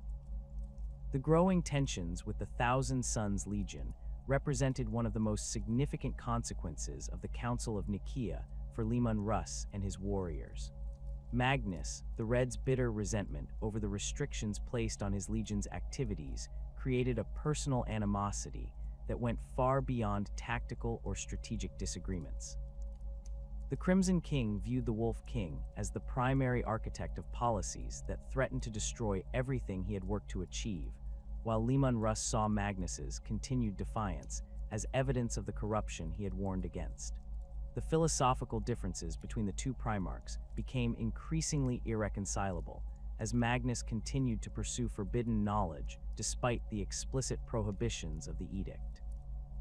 Intelligence reports reaching the Space Wolves suggested that the Thousand Sons were not only maintaining their psychic practices, but actually expanding them, delving deeper into areas of study that the Council of Nicaea had specifically forbidden. These activities represented a direct challenge to imperial authority that could not be ignored indefinitely. The Wolf King's role as the Emperor's executioner made him the natural choice to address the growing problem of Magnus's defiance. The specialized training and equipment that the Space Wolves had developed for operations against other Space Marines would prove essential if direct action became necessary. The prospect of fratricidal warfare troubled many within the Legion, but their absolute loyalty to the Emperor and their understanding of the dangers posed by uncontrolled psychic experimentation overrode personal reservations about fighting their gene-forged brothers.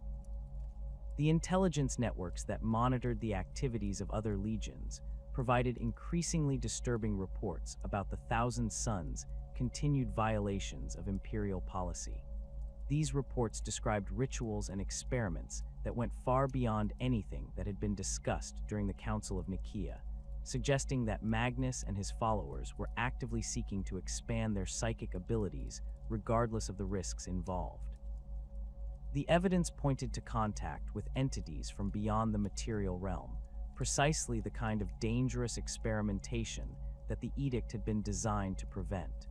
The deteriorating situation created a sense of inevitability that weighed heavily on Leman Russ as he prepared his legion for what seemed like an unavoidable confrontation. The Wolf King's loyalty to the Emperor was absolute, but the prospect of destroying an entire legion of Space Marines represented a burden that even his pragmatic nature found difficult to bear. The bonds of brotherhood that supposedly united all the Primarchs were being tested in ways that no one had anticipated when the Great Crusade began. The specialized equipment and tactics that the Space Wolves had developed for anti-Astartes warfare were quietly refined and updated, as the situation with the Thousand Suns continued to deteriorate. Training exercises became more focused on scenarios that might arise during operations against psychically enhanced opponents, while new weapons and ammunition types were developed to counter the specific advantages that the Thousand Suns possessed. These preparations were conducted with the utmost secrecy, as premature revelation of their purpose might have precipitated the very conflict they were designed to address. The psychological preparation required for potential action against the Thousand Suns represented one of the most challenging aspects of the situation. The Space Wolves had to maintain their readiness for fratricidal warfare while continuing to operate alongside other legions during normal Great Crusade operations. This dual existence required a level of compartmentalization that tested even the strongest bonds of pack loyalty that characterized Fenrisian culture. The growing isolation of Magnus and his legion became increasingly apparent as other Primarchs began to distance themselves from the Thousand Suns. The Crimson King's defiant stance regarding the Edict of Nicaea had made him a controversial figure within the broader imperial hierarchy, while his continued pursuit of forbidden knowledge raised questions about his loyalty to the Emperor's vision for humanity's future. This isolation made it easier for the Space Wolves to prepare for potential action without attracting unwanted attention or interference from other forces. The machinations that would lead to the destruction of Prospero began not on the crystalline world of the Thousand Suns, but in the depths of space aboard the flagship of the War Master. Horus Lupercal, already well advanced in his corruption by the ruinous powers, recognized the opportunity that Magnus the Red's continued defiance presented. The Crimson King's desperate attempt to warn the Emperor of the impending betrayal had shattered the psychic barriers protecting Terra, breaching the Imperial Palace's most sacred defenses and damaging the Emperor's great work in the dungeons beneath the throne world. This transgression, however well-intentioned, provided Horus with the perfect weapon to eliminate one of his most potentially dangerous brothers, while simultaneously removing a legion that might have opposed his rebellion. The orders that reached Leman Russ aboard his flagship, the Hrafnkal, bore the Emperor's personal seal and carried the weight of absolute imperial authority. The initial mission parameters were clear and unambiguous. Magnus the Red was to be brought to Terra to answer for his violations of the Edict of Nicaea and his catastrophic breach of the Imperial Palace's defenses. The Thousand Suns Legion was to be disbanded, its warriors reassigned to other forces or subjected to whatever punishment the Emperor deemed appropriate. The Wolf King was to ensure Magnus's compliance through whatever means necessary, but the Crimson King was to be taken alive if at all possible. Horus's intervention in these orders was subtle but decisive. The War Master possessed the authority to modify mission parameters based on changing tactical situations, a privilege that had been granted during his elevation to supreme command of the Great Crusade. When he contacted Leman Russ during the Space Wolves' approach to the Prospero system, his arguments were compelling and appeared to be based on legitimate strategic concerns. Intelligence reports suggested that the Thousand Suns had been further corrupted by their exposure to forbidden knowledge, making them too dangerous to be taken alive. The psychic powers they wielded posed an unacceptable risk to any force attempting to capture rather than destroy them. The War Master's manipulation was masterful in its appeal to Leman Russ's fundamental nature and his understanding of necessity. Horus emphasized the dangers that psychically enhanced enemies posed to conventional forces, pointing to examples from the Great Crusade where such opponents had inflicted devastating casualties on Imperial armies. He reminded the Wolf King of his own testimony at the Council of Nicaea, where he had warned of the corrupting influence of uncontrolled psychic experimentation. The logical conclusion, Horus argued, was that Magnus and his legion had progressed beyond the point where capture and rehabilitation were possible options. The modified orders that emerged from this communication transformed the mission from a compliance action into an extermination campaign. The Space Wolves were no longer tasked with bringing Magnus to Terra for judgment, but with eliminating the threat that the Thousand Suns posed to Imperial security. The change was presented as a tactical adjustment based on updated intelligence, rather than a fundamental alteration of mission objectives, making it easier for Leman Russ to accept without questioning the underlying motivations. The Wolf King's acceptance of these modified orders reflected both his absolute loyalty to imperial authority and his practical understanding of the challenges involved in capturing a psychically enhanced Primarch. Magnus the Red was among the most powerful psychers in the galaxy, capable of feats that defied conventional understanding of what was possible through mental discipline alone. The prospect of attempting to take such an opponent alive while minimizing casualties among his own forces seemed unrealistic at best, potentially catastrophic at worst. The forces assembled for the assault on Prospero represented one of the most formidable military formations ever deployed during the Great Crusade. The Space Wolves committed significant portions of their legion to the operation, including veteran formations that had been specifically trained for anti-Astartes warfare. These warriors carried specialized equipment designed to counter the advantages that psychically enhanced opponents possessed, including weapons and ammunition optimized for penetrating the enhanced defenses that sorcery could provide. The Adeptus Custodes contingent assigned to the operation brought capabilities that even the Space Wolves could not match. These golden-armored warriors represented the Emperor's personal guard, genetically enhanced beings whose combat abilities surpassed even those of Space Marines. Their presence served multiple purposes, providing additional firepower for the assault while also ensuring that the mission was carried out according to Imperial directives. The Custodians' absolute loyalty to the Emperor made them ideal overseers for an operation that required complete discretion and unwavering commitment to success. The Sisters of Silence formed the third component of the assault force, their unique abilities making them perhaps the most crucial element in the planned operation. These warrior women possessed the rare genetic trait known as the pariah gene, which created a null field that suppressed psychic phenomena in their immediate vicinity.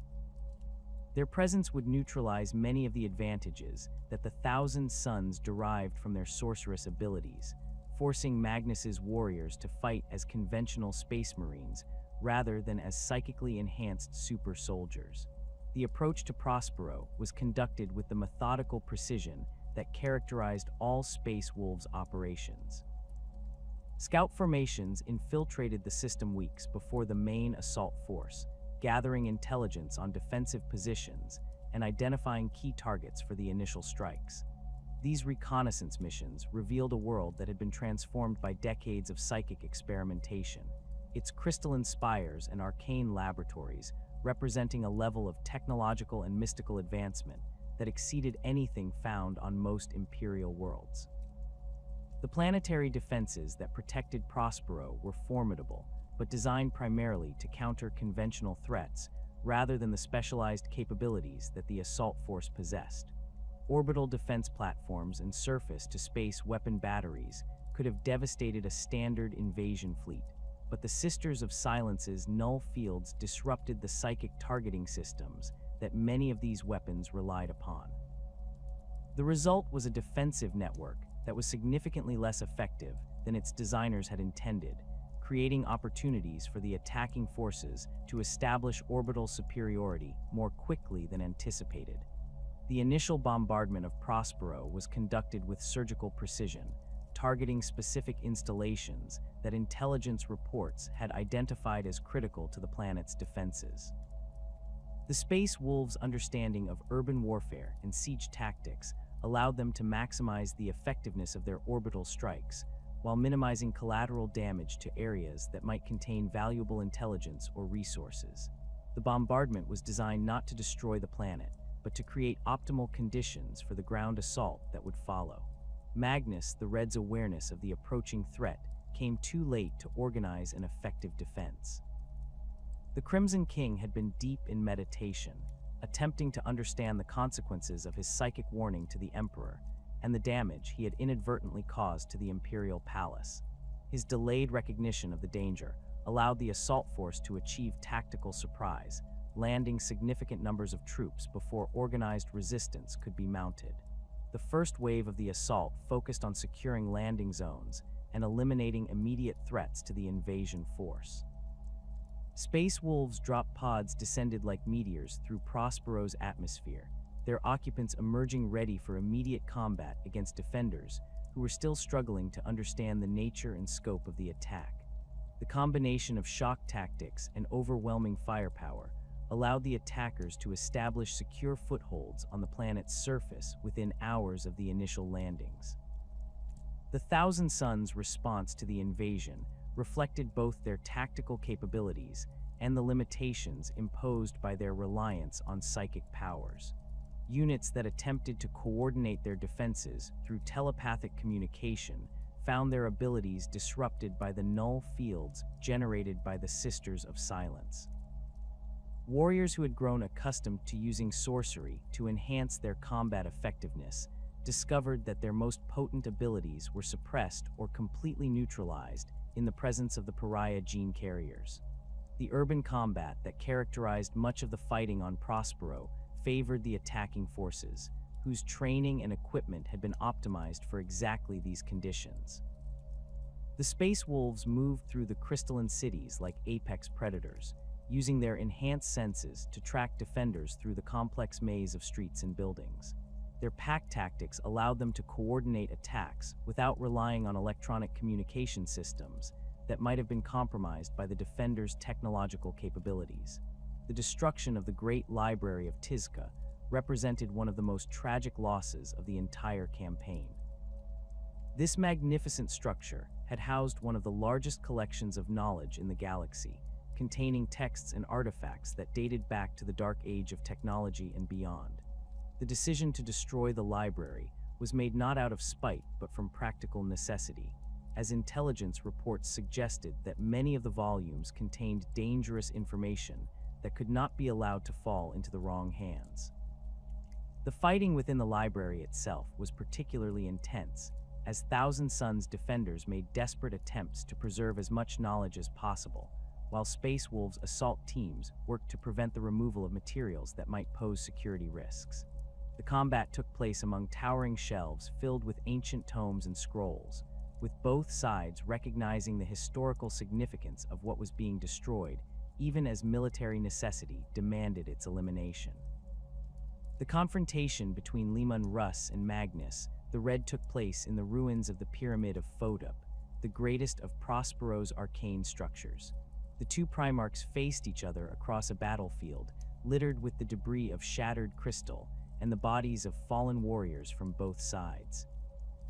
The Wolf King approached the confrontation with the grim determination that had characterized his entire military career, while the Crimson King radiated a desperate fury born of watching his life's work being systematically destroyed. The duel between the two Primarchs combined physical combat with psychic warfare on a scale that few mortals had ever witnessed. Magnus unleashed powers that warped reality itself, creating illusions and manifestations that tested the limits of what the material universe could contain. Leman Russ countered these attacks with the savage ferocity that had made him legendary, his enhanced physiology allowing him to withstand psychic assaults that would have destroyed lesser beings, while his weapons sought openings in his brother's defenses. The psychic dimension of their conflict created phenomena that affected the entire battlefield around them. Reality twisted and bent as Magnus channeled energies from the Imperium, while the Wolf King's presence seemed to anchor the material world against these distortions. The combatants moved through landscapes that shifted between the crystalline spires of Prospero and nightmarish visions drawn from the deepest recesses of the warp, their battle transcending the physical realm to encompass struggles on multiple levels of existence. The physical aspect of their duel showcased the combat abilities that had made both Primarchs legendary among their respective legions. Leman Russ wielded his weapons with the precision and ferocity of a born predator, each strike calculated to exploit weaknesses in his opponent's defenses while minimizing his own exposure to counterattack. Magnus fought with a combination of martial skill and psychic enhancement that allowed him to match his brother's physical capabilities, while adding dimensions of attack that conventional warriors could never have anticipated. The tide of battle shifted repeatedly as each Primarch gained temporary advantages only to see them neutralized by their opponent's adaptability and determination. Magnus's psychic powers allowed him to strike from unexpected angles and create defensive barriers that conventional weapons could not penetrate, while Leman Russ's tactical acumen and enhanced physiology enabled him to weather these attacks and respond with devastating counterstrikes that tested the limits of even a Primarch's durability. The intervention of the Space Wolves and Thousand Suns warriors who fought around their respective Primarchs added additional complexity to the confrontation. Both sides recognized that the outcome of the duel between their Gene Fathers would likely determine the fate of the entire campaign, leading to desperate attempts to influence the battle's conclusion. The Space Wolves' coordination and pack tactics allowed them to provide effective support for their Primarch, while minimizing their exposure to Magnus's area effect psychic attacks. The climax of the duel came when Leman Russ managed to land a devastating blow that shattered Magnus's physical form, though whether this represented a true victory or merely the destruction of a psychic projection remained unclear. The Crimson King's apparent death triggered a massive psychic backlash that swept across the battlefield, disrupting the remaining Thousand Suns' resistance and creating the conditions necessary for the assault force to complete its mission objectives. The scattering of the surviving Thousand Suns marked the effective end of organized resistance on Prospero. Those warriors who had not been killed during the fighting found themselves cut off from their command structure and unable to coordinate effective defensive actions. Many chose to fight to the death rather than surrender, while others attempted to escape the planet through whatever means were available. The few who succeeded in fleeing would later regroup in the Eye of Terror, where they would continue to serve their fallen Primarch in his new existence as a demon prince. The aftermath of the burning of Prospero left the Wolf King with a burden of knowledge that would weigh heavily on his conscience for the remainder of his life. The realization that he had been manipulated into destroying a loyal legion, however misguided their actions might have been, represented a betrayal of everything he had believed about duty and loyalty. The discovery of Horus's role in the mission's modification would come later, but the immediate aftermath left Leman Russ questioning whether he had served the Emperor's true interests or merely acted as an unwitting tool in a larger conspiracy. The strategic consequences of the campaign extended far beyond the immediate destruction of the Thousand Suns Legion. The elimination of Magnus and his warriors removed one of the most powerful psychic forces that might have opposed Horus's rebellion, while simultaneously demonstrating the effectiveness of the specialized anti-Astartes capabilities that the Space Wolves had developed. The precedent established by the successful execution of an entire legion would have profound implications for the conduct of the Horus heresy that was about to engulf the galaxy. The revelation of Horus's treachery struck Leman Russ like a physical blow, the implications cascading through his consciousness with the force of an avalanche. The Wolf King stood in the command chamber of his flagship, the Hrafnkal, surrounded by the wreckage of communications equipment and tactical displays that had brought him the impossible news. His enhanced senses, honed by decades of survival on Fenris, had detected the subtle wrongness in Horus's scent during their final meeting, but he had dismissed these instincts as products of stress and fatigue. Now, as reports flooded in from across the galaxy detailing the War Master's betrayal and the massacre at Istvan III, the true scope of his manipulation became horrifyingly clear. The realization that he had been used as an unwitting weapon against Magnus and the Thousand Suns added a bitter edge to the Wolf King's fury. The modified orders that had transformed a capture mission into an extermination campaign now revealed themselves as part of a larger conspiracy designed to eliminate potential threats to Horus's rebellion. Magnus, for all his arrogance and defiance of the Edict of Nicaea, had been attempting to warn the Emperor of the impending betrayal.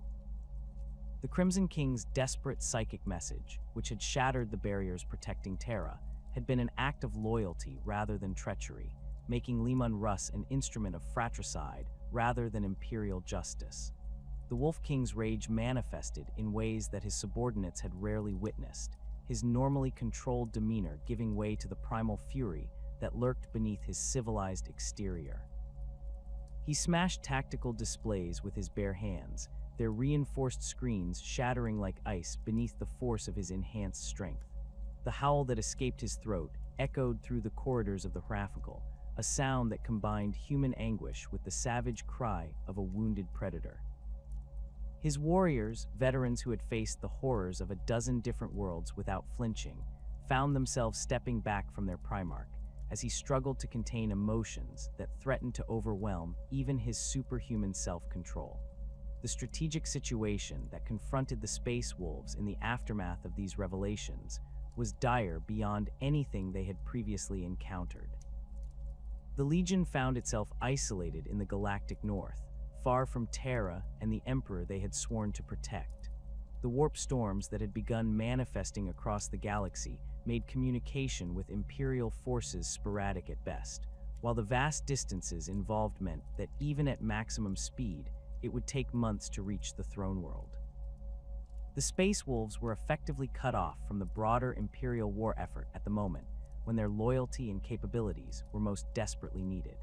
The isolation was made worse by the realization that they could no longer trust the standard Imperial communication networks or supply lines. Horus's position as War Master had given him access to the most sensitive Imperial intelligence, including detailed information about the deployment and capabilities of all Space Marine legions. The traitor forces would know exactly where the Space Wolves were located and would have ample opportunity to intercept or misdirect any messages the Legion might attempt to send. Supply convoys that had been dispatched before the rebellion began could no longer be trusted, as their crews might have been suborned or their cargoes contaminated by agents of the War Master. Leman Russ's first priority became the consolidation of his forces and the establishment of secure lines of communication with other loyalist elements. The Space Wolves' fleet scattered across multiple systems was recalled through coded transmissions that relied on Fenrisian battle cant, a linguistic system so specialized that even other Space Marine legions would have difficulty interpreting its meanings. The process of gathering these dispersed elements took precious weeks, time that the Wolf King knew his enemies would use to strengthen their positions and eliminate other potential threats to their rebellion. The intelligence that filtered through to the Space Wolves during this period painted a picture of galactic civil war on a scale that dwarfed any previous conflict in human history.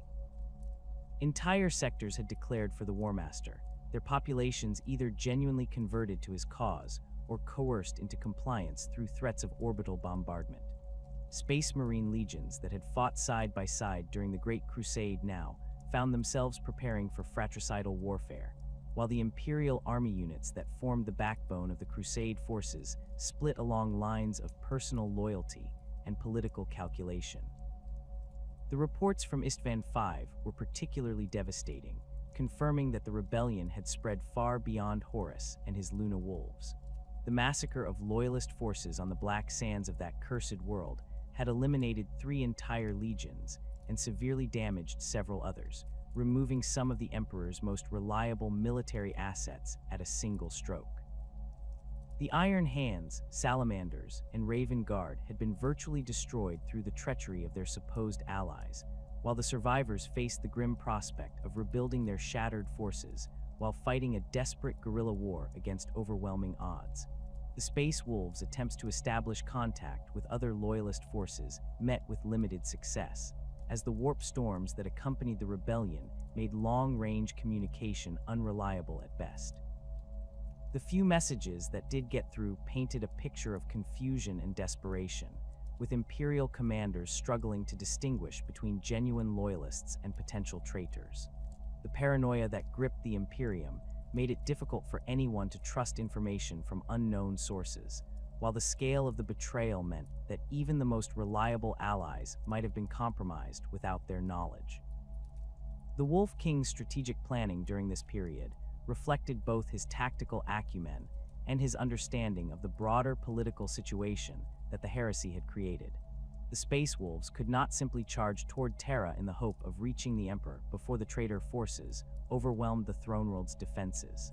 Such an approach would leave them vulnerable to ambush by superior forces while failing to address the larger strategic challenges that the rebellion presented. Instead, Leman Russ began developing a more sophisticated campaign plan that would allow his legion to contribute meaningfully to the loyalist cause while working toward their ultimate objective of reaching Terra. The first phase of this campaign focused on eliminating traitor forces in the Space Wolves' immediate vicinity, both to secure their lines of communication and to prevent these enemies from threatening loyalist supply lines or reinforcement routes. Intelligence reports identified several systems where traitor Imperial army units had established bases, using their positions to interdict shipping and gather intelligence on loyalist movements. These installations represented immediate threats that needed to be neutralized before the Space Wolves could begin their journey toward the galactic core. The assault on the Caliph system demonstrated the effectiveness of the anti-Astartes tactics that the Space Wolves had developed, even when applied against conventional enemies. The traitor forces that had seized control of the system's industrial facilities were primarily composed of Imperial army regiments that had declared for the War Master, supported by a small contingent of word-bearers who served as advisors and enforcers. The combination of regular human troops and Space Marine leadership created a defensive network that was both formidable and vulnerable to the specialized capabilities that the 6th Legion possessed. The Space Wolves' approach to the Caliph operation reflected their understanding of the psychological as well as tactical challenges involved in fighting former allies. The Legion's reputation for savage ferocity was deliberately emphasized during the preliminary phases of the assault, with reconnaissance forces conducting raids that were designed to terrorize the enemy as much as gather intelligence. The howling of the Space Wolves as they struck from unexpected directions created a psychological impact that went far beyond the physical damage they inflicted, undermining the morale of defenders who had expected to face conventional Imperial forces. The orbital assault that followed demonstrated the Space Wolves' ability to adapt their tactics to the specific requirements of each engagement. Rather than conducting a straightforward planetary invasion, the Legion used their superior mobility to strike simultaneously at multiple targets across the system. Drop pod assaults eliminated key communication nodes and supply depots, while boarding actions captured or destroyed traitor vessels before they could coordinate effective resistance. The result was a campaign that lasted days rather than months, with the traitor forces collapsing under the weight of attacks they could neither predict nor counter. The intelligence gathered during the Caliph operation provided crucial insights into the broader traitor strategy and the extent of the rebellion's reach. Captured documents revealed the existence of supply networks that stretched across multiple sectors, suggesting a level of coordination and planning that had been developing for years before the actual rebellion began. The discovery of these logistics chains allowed the Space Wolves to identify other targets that would disrupt traitor operations while advancing their own strategic objectives. The subsequent campaigns that followed the Caliph victory established a pattern that would characterize the Space Wolves' conduct throughout the early stages of the heresy. The Legion moved through the galactic north like a pack of apex predators, striking at targets of opportunity while gradually working their way toward the more heavily defended systems that controlled access to Terra. Their reputation for savage effectiveness grew with each victory, creating a psychological impact that often preceded their actual arrival in contested systems. The battle for the Dulan Forge world represented one of the most significant engagements of this period, pitting the Space Wolves against a substantial force of Iron Warriors who had seized control of the planet's manufacturing facilities. The Traitor Legion had fortified the world's industrial complexes with typical Iron Warriors' thoroughness, creating defensive networks that could have withstood conventional siege warfare for years. The challenge facing Leman Russ was how to overcome these fortifications without destroying the manufacturing capabilities that made the world valuable to the Loyalist cause. The solution that emerged reflected the Wolf King's understanding of both his own legion's capabilities and the psychological weaknesses of his enemies. Rather than attempting to storm the Iron Warriors' fortifications directly, the Space Wolves conducted a campaign of systematic harassment that was designed to draw the defenders out of their prepared positions. Small pack units infiltrated the industrial complexes through maintenance tunnels and service conduits, striking at targets that were critical to the fortress network's operation, while avoiding direct confrontation with the main defensive forces. The Iron Warriors' response to these tactics revealed the limitations of their rigid approach to warfare. Their defensive plans had been based on the assumption that attackers would follow conventional siege doctrine, attempting to reduce the fortifications through sustained bombardment and frontal assault. The Space Wolves' refusal to conform to these expectations created confusion within the traitor command structure, as officers struggled to adapt their predetermined responses to threats that emerged from unexpected directions. The climax of the Dulan campaign came when the Space Wolves managed to infiltrate the central command complex that controlled the planet's defensive systems. The assault team that penetrated this facility included some of the Legion's most experienced veterans, warriors who had been specifically trained for operations against other Space Marines. Their intimate knowledge of Iron Warriors' tactical doctrine allowed them to anticipate defensive measures and exploit weaknesses that conventional attackers might never have identified. The fighting within the command complex demonstrated the effectiveness of the close-quarters combat techniques that the Space Wolves had developed for anti-Astartes warfare. The confined spaces and complex layouts of the facility negated many of the advantages that the Iron Warriors derived from their heavy weapons and defensive positions, forcing both sides to rely on the kind of brutal hand-to-hand combat that favored the more aggressive and adaptable Space Wolves. The battle raged through corridors and chambers filled with sensitive equipment, with both sides recognizing that the outcome would determine control of the entire planet. The victory at Dulan provided the Space Wolves with access to manufacturing capabilities that would prove crucial for their continued operations. The Forge World's facilities were capable of producing specialized equipment and ammunition types that the Legion required for their anti-Astartes operations, while the planet's strategic location made it an ideal staging area for future campaigns.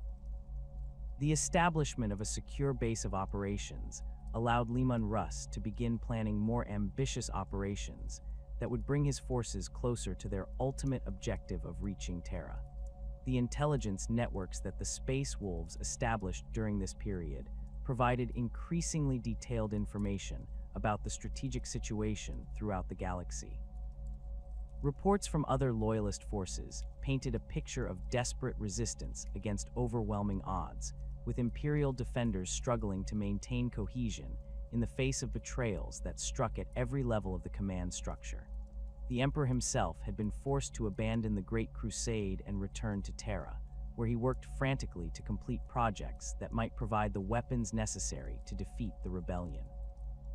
The growing understanding of the heresy's true scope forced Leman Russ to confront the possibility that the Space Wolves might not be able to reach Terra in time to participate in the final battle for the Throne World. The distances involved and the strength of the traitor forces blocking the most direct routes made it increasingly likely that the Legion would arrive to find the war already decided, one way or another. This realization added urgency to the Wolf King's planning, as he sought ways to contribute meaningfully to the Loyalist cause even if his forces could not reach the Emperor directly. The decision to target the traitor supply lines that supported Horus's advance on Terra represented a strategic shift that would define the Space Wolves' role for the remainder of the heresy. Rather than attempting to fight their way through the traitor forces that blocked the direct route to the Throne World, the Legion would focus on disrupting the logistics networks that made the War Master's campaign possible. This approach offered the possibility of achieving strategic impact without requiring the Space Wolves to engage superior enemy forces in direct confrontation, while also playing to their strengths in mobility and independent operations. The implementation of the Space Wolves' new strategic approach required careful coordination with the few Loyalist forces that remained in contact with the Legion. Intelligence reports filtering through the unreliable warp communications indicated that several other Primarchs were attempting similar disruption campaigns, striking at traitor supply convoys and staging areas wherever opportunities presented themselves. Jagatai Khan and his White Scars had proven particularly effective at these hit-and-run operations, their superior mobility allowing them to strike deep into traitor territory before withdrawing ahead of reinforcements. The coordination between these scattered loyalist forces was minimal, but their combined efforts were beginning to strain the logistics networks that supported Horus's advance. The journey toward the galactic core brought the Space Wolves into increasingly dangerous territory, where traitor forces had established patrol routes and early warning systems designed to intercept loyalist reinforcements attempting to reach Terra. The Legion's fleet had been modified during their operations in the galactic north, with additional armor plating and upgraded void shields that reflected lessons learned from their encounters with traitor naval forces. The ships themselves bore the scars of multiple engagements, their hulls pocked with impact craters and burn marks that told the story of their running battle across the galaxy. The first major obstacle in the Space Wolves' path was the Alax's Nebula, a vast cloud of ionized gas and stellar debris that stretched across multiple light-years of space. The nebula's electromagnetic properties made it a natural hiding place for ambush forces, while its complex internal structure provided numerous choke points where a smaller fleet could potentially trap and destroy a larger one. Intelligence reports suggested that the Alpha Legion had established a significant presence within the nebula, using its concealment to launch raids against loyalist shipping while gathering intelligence on Imperial fleet movements. Leman Russ's decision to transit the nebula, rather than attempting the longer route around its periphery, reflected both tactical necessity and his understanding of the broader strategic situation. The alternative routes would have added months to the Space Wolves' journey, time that the beleaguered defenders of Terra could not afford to lose. The nebula passage, while dangerous, offered the possibility of reaching the inner systems weeks ahead of schedule if the Legion could successfully navigate its hazards and defeat whatever traitor forces they encountered along the way. The Alpha Legion's presence within the Alax's Nebula represented a threat unlike any the Space Wolves had previously encountered. Alpharius and his warriors were masters of deception and misdirection, capable of creating false intelligence networks and phantom fleet movements that could confuse even the most experienced Imperial commanders. Their approach to warfare emphasized subtlety and psychological manipulation over direct confrontation, making them particularly dangerous opponents for a legion that preferred straightforward tactical solutions to complex strategic problems. The initial probing actions as the Space Wolves' fleet entered the nebula revealed the sophistication of the Alpha Legion's defensive preparations. Sensor contacts appeared and disappeared without warning, creating the impression of a much larger force than actually existed while concealing the true positions of enemy vessels. Communication jamming and electronic warfare systems disrupted the Space Wolves' coordination, forcing individual ship commanders to operate independently while maintaining formation through visual signals and predetermined tactical protocols. The first direct engagement occurred when a squadron of Space Wolves' escorts encountered what appeared to be a damaged Alpha Legion cruiser drifting powerless through a dense gas cloud. The vessel's distress signals and apparent vulnerability suggested an opportunity to capture valuable intelligence or eliminate an enemy ship without significant risk. However, the approach revealed the encounter to be an elaborate trap, with the supposedly crippled cruiser suddenly powering up its weapons, while concealed Alpha Legion vessels emerged from the surrounding gas clouds to catch the Space Wolves squadron in a deadly crossfire. The battle that followed demonstrated both the effectiveness of Alpha Legion deception tactics and the adaptability that had made the Space Wolves legendary throughout the Great Crusade. The escort squadron found itself outnumbered and outgunned, but their commander's intimate knowledge of pack hunting tactics allowed them to coordinate their movements in ways that the Alpha Legion had not anticipated. Rather than attempting to fight their way out of the trap through conventional maneuvers, the Space Wolves vessels began moving in seemingly random patterns that gradually drew their opponents into positions where they could be engaged individually rather than as a coordinated formation. The destruction of 2 Alpha Legion vessels during this engagement provided the Space Wolves with their first significant victory within the nebula, but it also revealed the true scope of the enemy presence in the region. Captured communications equipment and interrogated survivors indicated that the Alpha Legion had been operating within the Alax's nebula for months, establishing hidden bases and supply caches that could support extended operations against Imperial shipping. The intelligence gathered from these sources suggested that the traitor force was significantly larger than initial estimates had indicated, with multiple battle groups operating independently while maintaining coordination through encrypted communication networks. The main body of the Space Wolves fleet encountered increasingly sophisticated resistance as it pushed deeper into the nebula's core regions. Alpha Legion vessels appeared without warning from concealed positions, launching devastating attacks before withdrawing into the gas clouds, where pursuit was nearly impossible. The hit-and-run tactics that characterized these engagements were designed to inflict maximum damage while avoiding decisive confrontation, gradually wearing down the Space Wolves through accumulated losses rather than attempting to destroy them in a single massive battle. Leman Russ's response to these tactics reflected his understanding of both his own Legion's strengths and the psychological warfare that the Alpha Legion was attempting to conduct. Rather than allowing his forces to be drawn into a prolonged campaign of attrition, the Wolf King ordered his fleet to adopt an aggressive posture that would force the enemy into the kind of direct confrontation they were trying to avoid. The Space Wolves began moving in tight formation through the nebula's most dangerous regions, presenting a target too valuable for the Alpha Legion to ignore, while maintaining sufficient firepower to handle whatever response their provocation might generate. The climactic battle of the Alax's Nebula campaign began when the Alpha Legion finally committed their main force to a coordinated assault on the Space Wolves fleet.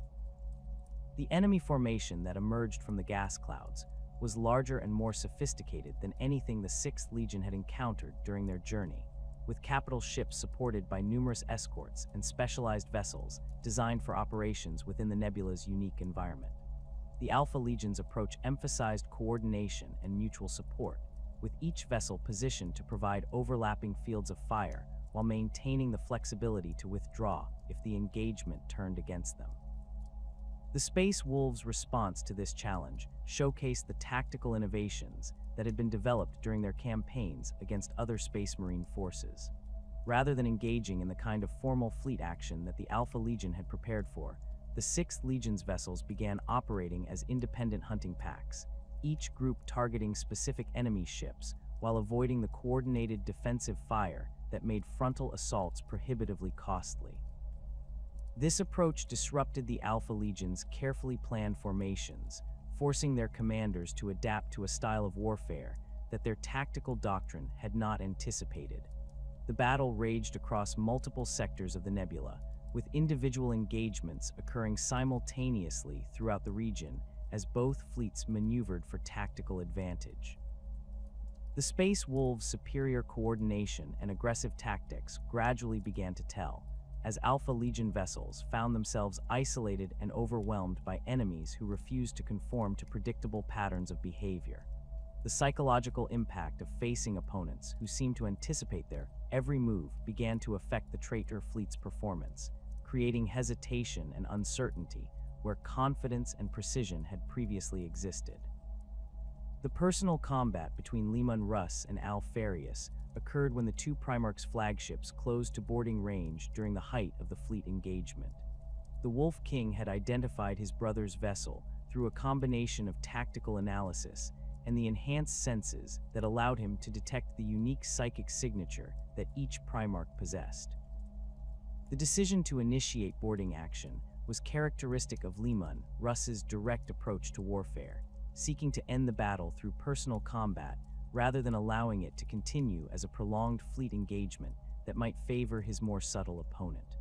The fighting aboard the Alpha Legion flagship revealed the extent to which Fenryka had modified his vessel for the kind of close-quarters combat that boarding actions required. The ship's internal layout had been redesigned to create killing zones and defensive positions that could channel attackers into predetermined areas where they could be eliminated efficiently. Hidden weapon systems and concealed blast doors turned routine passages into death traps, while the vessel's life support systems had been modified to allow the deployment of chemical weapons and atmospheric toxins that could incapacitate intruders without damaging sensitive equipment. The Space Wolves boarding parties that fought their way through these defenses demonstrated the effectiveness of the anti-Astartes training that had been developed specifically for operations against other Space Marines. Their intimate knowledge of power armor systems and Space Marine tactical doctrine allowed them to anticipate and counter many of the defensive measures they encountered, while their pack-based coordination enabled them to support each other in ways that individual warriors could not match. The savage ferocity that characterized Fenrisian culture proved particularly effective in the confined spaces of the enemy vessel, where conventional tactics were less useful than raw aggression and adaptability. The confrontation between the two Primarchs took place in the flagship's command center, a chamber that had been specifically designed to showcase the Alpha Legion's technological sophistication and tactical capabilities. Banks of communication equipment and tactical displays lined the walls, their screens showing the progress of the fleet engagement, while encrypted transmissions coordinated the activities of Alpha Legion forces throughout the nebula. The chamber itself was a testament to the 20th Legion's approach to warfare, emphasizing information control and coordination over the more direct methods favored by other Space Marine forces. Fenris fought with a combination of martial skill and tactical cunning that reflected his legion's approach to warfare. His weapons and armor incorporated technologies that the Space Wolves had not encountered before, including adaptive camouflage systems that made him difficult to target and weapons that could penetrate even Primarch-grade protection through exotic ammunition types. The Alpha Legion Primarch's fighting style emphasized misdirection and deception, using feints and false attacks to create openings for devastating counterstrikes, while maintaining defensive positions that minimized his exposure to retaliation. Leman Russ's response to these tactics drew upon decades of experience fighting the most dangerous predators that Fenris could produce. His enhanced senses allowed him to track his opponent even when camouflage systems made visual targeting impossible, while his understanding of pack hunting techniques enabled him to anticipate and counter the misdirection tactics that Fenris employed. The Wolf King's weapons had been specifically modified for anti-Primarch combat, incorporating technologies that could penetrate even the most sophisticated defensive systems, while delivering the kind of devastating damage that could threaten even genetically enhanced opponents. The duel between the two Primarchs raged throughout the command center, their superhuman speed and strength turning the sophisticated chamber into a battlefield littered with destroyed equipment and structural debris. The combat was unlike the formal duels that had characterized some Primarch confrontations, instead resembling the kind of savage struggle for survival that might occur between apex predators competing for territory. Both combatants sustained significant injuries during the fighting, their enhanced healing abilities the only thing that allowed them to continue functioning despite wounds that would have been instantly fatal to normal humans. The turning point in their confrontation came when Leman Russ managed to land a devastating blow that shattered several of Fenris's ribs and punctured one of his lungs. The Alpha Legion Primarch's sophisticated armor systems prevented the wound from being immediately fatal, but the injury significantly reduced his mobility and combat effectiveness. The Wolf King pressed his advantage with the relentless aggression that had made him legendary, forcing his wounded opponent to adopt increasingly desperate defensive measures as his condition continued to deteriorate. The final moments of the duel saw Fenris attempting to use the command center's remaining systems to coordinate a counterattack that might save both his flagship and his life. The Alpha Legion Primarch's fingers flew across control interfaces as he tried to activate hidden weapon systems and call for reinforcements from other vessels in his fleet.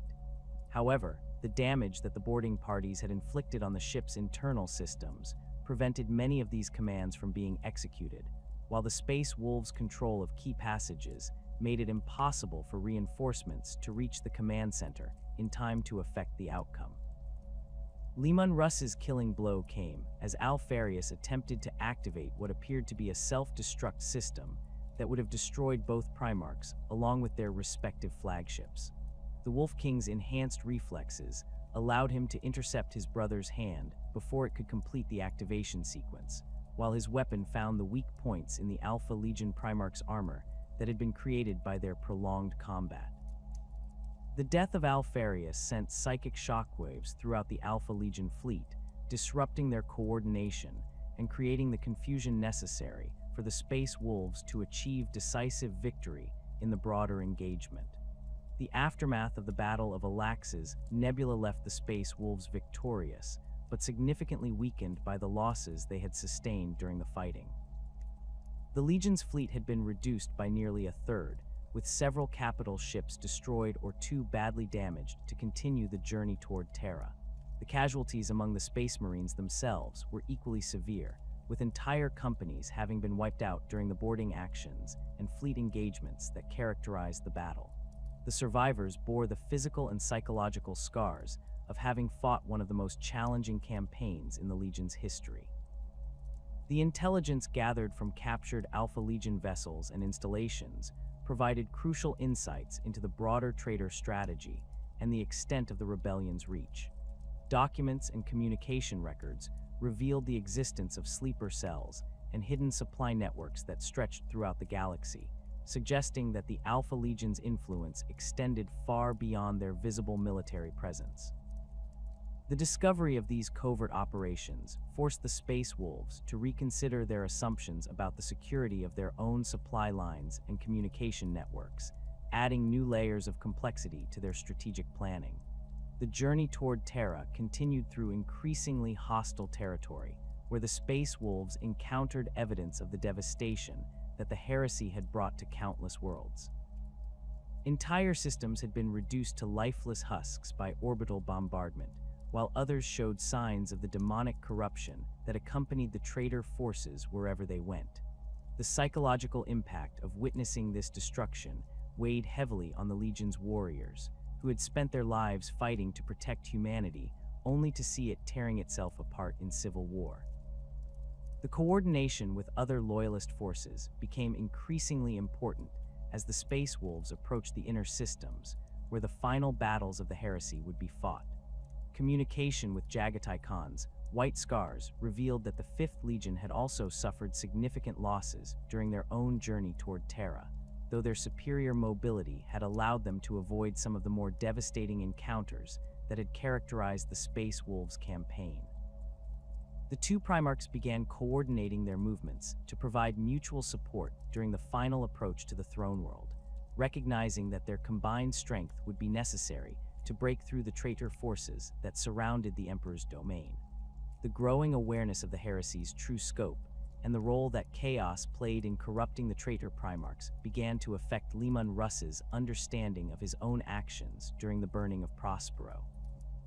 The Wolf King's encounters with demonic entities and chaos-corrupted Space Marines provided context for Magnus's warnings about the dangers of uncontrolled psychic experimentation, while also revealing the extent to which the ruinous powers had been manipulating events throughout the Great Crusade. The realization that his destruction of the Thousand Suns had served chaos rather than imperial interests added another layer of guilt and determination to his drive to reach Terra and stand beside the Emperor in the final battle. The immediate aftermath of the Siege of Terra found the Imperium in a state of barely controlled chaos, its institutions shattered by 7 years of civil war, and its territories scarred by betrayals that had reached into the highest levels of imperial command. The Emperor's internment within the Golden Throne had created a power vacuum that the surviving loyalist Primarchs struggled to fill, while across the galaxy, remnants of the traitor legions continued to wage guerrilla campaigns against imperial forces. For Leman Russ, the transition from the desperate defense of the throne world to the systematic hunting of fleeing enemies represented a return to the kind of warfare that the Space Wolves understood best. The Great Scouring began as an uncoordinated series of pursuit actions launched by individual loyalist commanders seeking to capitalize on the traitor forces' disarray following Horus's death. The Wolf King recognized that these scattered efforts, while individually successful, lacked the strategic coordination necessary to eliminate the traitor threat permanently. His experience as the Emperor's executioner had taught him that half measures in dealing with corrupted space marines inevitably led to future problems, as survivors would regroup and return stronger than before. The lesson of Magnus and the Thousand Suns weighed heavily on his mind as he contemplated the scale of the task ahead. The Space Wolves' participation in the Scouring reflected their unique capabilities and the bitter lessons learned during the heresy.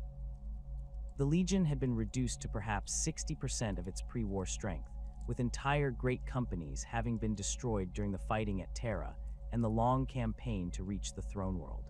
However, the survivors were veterans of the most brutal conflicts in Imperial history, warriors who had proven their ability to fight and defeat other space marines under the most challenging conditions. Their expertise in anti-Astartes warfare made them invaluable assets in the systematic elimination of traitor forces. The first major operation of the Scouring that involved significant Space Wolves' participation was the pursuit of the Word-Bearers through the Ultima Segmentum.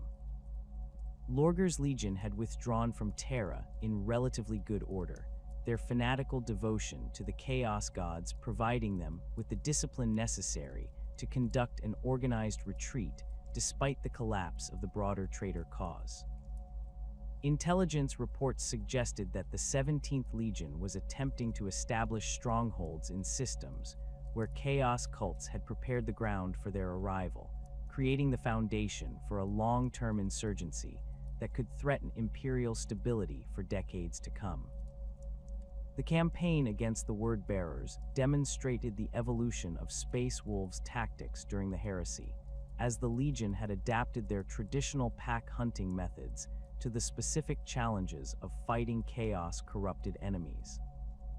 The Word-Bearers' use of demonic allies and reality-warping sorcery required countermeasures that went beyond conventional anti-Astartes techniques, forcing the Space Wolves to develop new approaches that combined their enhanced senses with specialized equipment designed to detect and neutralize supernatural threats. The Rune Priests played a crucial role in these operations, their shamanic traditions providing protection against chaos corruption, while their abilities allowed them to track enemies who might otherwise remain hidden through sorcerous means. The destruction of the Word-Bearers' stronghold at Kalth's Revenge marked one of the most significant victories of the early Scouring period. The Traitor Legion had fortified a series of asteroid mining facilities in the system's outer reaches, using the complex three-dimensional battlefield to their advantage while drawing power from chaos shrines hidden throughout the installations. The Space Wolves' assault on these positions required careful coordination between multiple great companies, each tasked with eliminating specific targets while preventing the enemy from concentrating their forces for effective resistance. The fighting within the asteroid facilities showcased the brutal efficiency that had made the Space Wolves legendary during the Great Crusade. The confined spaces and industrial hazards of the mining installations created an environment where conventional tactics were less effective than the kind of savage close-quarters combat that Fenrisian culture had perfected. Space Wolves' pack leaders used their enhanced senses to track word-bearers through maintenance tunnels and processing chambers, while their warriors demonstrated the same relentless aggression that had served them during the boarding actions of the heresy. The psychological impact of these victories extended far beyond their immediate tactical significance. The Space Wolves' reputation for implacable pursuit and savage retribution began to affect traitor morale throughout the galaxy, as word spread that the Wolf King's warriors would follow their enemies to the ends of the galaxy if necessary. This reputation served as both a tactical advantage and a strategic weapon, causing some traitor forces to make desperate stands rather than attempting to withdraw, while encouraging others to surrender rather than face the Space Wolves in combat. The rebuilding of the Space Wolves Legion during the Scouring required careful balance between maintaining operational effectiveness and integrating new recruits who lacked the combat experience of the heresy veterans. The traditional recruitment practices that drew aspirants from Fenris's tribal populations continued, but the selection criteria were modified to identify candidates who possessed the psychological resilience necessary to fight chaos-corrupted enemies.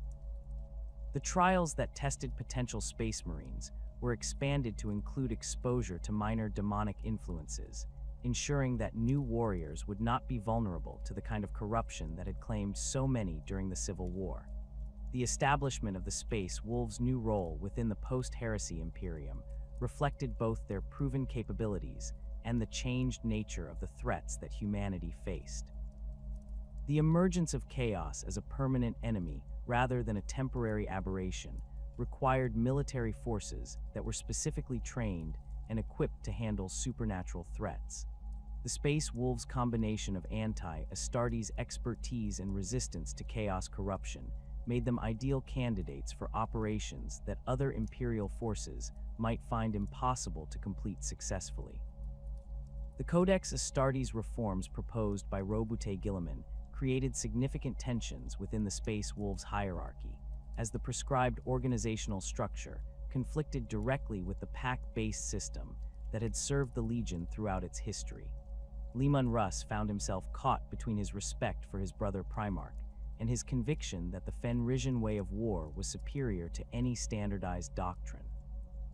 The debates that followed revealed fundamental philosophical differences about the nature of military organization and the proper relationship between individual initiative and centralized command. The Wolf King's arguments against the Codex reforms emphasized the practical advantages that the Great Company system provided in the kind of warfare that the post-heresy Imperium would face. The flexibility and adaptability that characterized Space Wolves' organization allowed them to respond quickly to changing tactical situations, while the personal bonds between pack members provided psychological resilience that formal military hierarchies could not match. The specialized nature of anti-chaos operations required the kind of individual initiative and creative problem-solving that rigid doctrine tended to suppress. The compromise that eventually emerged allowed the Space Wolves to maintain their traditional organization while accepting certain aspects of the Codex that enhanced their operational effectiveness. The Legion was officially divided into multiple chapters, though these formations continued to operate as great companies under the authority of Wolf Lords who answered directly to Leman Russ. The integration of Codex-compliant support elements and standardized equipment specifications improved the Space Wolves' logistical capabilities while preserving the cultural traditions that define their identity. The growing bureaucratization of the Imperium under the High Lords of Terra created increasing frustration for Leman Russ, whose direct approach to leadership conflicted with the complex administrative procedures that were becoming standard throughout Imperial institutions. The Wolf King had spent his life making decisions based on immediate tactical requirements and long-term strategic objectives, but the new Imperial system required extensive documentation and approval processes that seemed designed to prevent decisive action rather than enable it. The delays and inefficiencies that resulted from these procedures cost lives and opportunities that could not be recovered. The establishment of the Inquisition represented a particular source of tension, as the new organization's mandate to investigate and eliminate threats to Imperial security overlapped significantly with the Space Wolves' traditional role as the Emperor's executioners. The Inquisitors' methods emphasized investigation and analysis over direct action, while their authority to requisition Imperial forces and resources created potential conflicts with Space Marine operational autonomy. Several early encounters between Space Wolves forces and Inquisition representatives resulted in jurisdictional disputes that required intervention from the highest levels of Imperial command. The philosophical evolution that Leman Russ underwent during this period reflected his growing understanding of the complexities involved in governing a galactic empire. The simple certainties that had guided his actions during the Great Crusade and Heresy were no longer adequate to address the multifaceted challenges that the post-war Imperium faced. The Wolf King found himself grappling with questions of justice and governance that had no clear answers, situations where the application of force alone could not provide satisfactory solutions to underlying problems. The rebellion on Grendel's world illustrated these complexities in stark detail. The planet's population had risen against imperial rule following the discovery that their planetary governor had been collaborating with chaos cultists during the heresy. The rebels' grievances were legitimate, but their methods included attacks on imperial installations and personnel that could not be ignored. The Space Wolves were tasked with restoring order, but Leman Russ recognized that simple suppression would not address the underlying issues that had caused the rebellion in the first place. The solution that emerged required careful negotiation between the various factions involved, with the Space Wolves serving as both enforcers and mediators in a process that took months to complete. The Wolf King's personal involvement in these negotiations demonstrated his growing sophistication as a political leader, though the experience left him frustrated with the limitations that political considerations placed on military effectiveness. The compromise that was eventually reached satisfied none of the parties completely, but provided a foundation for long-term stability that pure force could not have achieved. The increasing frequency of such complex situations throughout the Imperium began to wear on Leman Russ's patience and confidence in his ability to serve effectively as both a military commander and political leader. The straightforward warrior who had united the tribes of Fenris found himself struggling with administrative responsibilities that seemed to grow more complex with each passing year. The bureaucratic machinery that surrounded him required constant attention to details that seemed irrelevant to the larger strategic challenges facing humanity. The Wolf King's growing disillusionment manifested in increasingly frequent returns to Fenris, where he could reconnect with the cultural traditions and natural environment that had shaped his character. These visits provided temporary respite from the pressures of imperial service, but they also highlighted the growing distance between his personal values and the institutional requirements of his position. The pact bonds that had sustained him throughout his career were being strained by responsibilities that isolated him from the warriors he had led for so long. The question of succession began to occupy more of Leman Russ's attention as he contemplated the possibility that his service to the Imperium might eventually require him to step aside in favor of leaders better suited to the administrative challenges of the post-heresy era. The identification and training of potential successors within the Space Wolves hierarchy became a priority that required careful consideration of both military capabilities and political acumen. The Wolf King recognized that the next generation of imperial leaders would need skills that differed significantly from those that had served during the Great Crusade and Heresy. The establishment of new training programs within the Space Wolves reflected this understanding, as young officers were exposed to the kinds of complex scenarios they would face as the Imperium continued to evolve. These programs emphasized not just tactical and strategic thinking, but also the diplomatic and administrative skills that would be necessary for effective leadership in the changing imperial system. The integration of these new approaches with traditional Fenrisian values required careful balance to preserve the Legion's essential character while preparing it for future challenges. The mounting administrative burdens of the post-heresy Imperium weighed increasingly heavily on Leman Russ as the decades passed following the Great Scouring. The Wolf King found himself trapped between his nature as a warrior and the political realities of governing a fractured galaxy. Each day brought new reports requiring his attention, supply requisitions from distant worlds, diplomatic protests from planetary governors, and theological disputes that seemed to multiply like spores in the wake of the Emperor's internment upon the Golden Throne. The simple certainties of pack loyalty and martial honor that had guided him since his youth on Fenris seemed inadequate tools for navigating the labyrinthine bureaucracy that the Imperium had become. The transformation of imperial society troubled Leman Russ on a fundamental level. The warrior culture that had driven the Great Crusade was giving way to an increasingly rigid hierarchy of administrators and functionaries who measured success in processed documents rather than conquered worlds. The Space Wolves found themselves spending more time in conference rooms than on battlefields, their expertise in warfare increasingly subordinated to the requirements of an administrative machine that seemed to exist primarily to perpetuate itself. The Wolf King watched with growing dismay as the Imperium his father had envisioned became something unrecognizable. The establishment of the ecclesiarchy as the official imperial church created particular friction with the Space Wolves' traditional beliefs. The shamanic practices that had sustained the Legion since its founding were viewed with suspicion by the new religious authorities, who saw any deviation from approved doctrine as potential heresy. The rune priests found themselves subject to increasing scrutiny, their ancient traditions questioned by theologians who had never set foot on Fenris or witnessed the harsh realities that had shaped those customs. The Wolf King's attempts to protect his warriors' spiritual practices required diplomatic maneuvering that went against every instinct he possessed.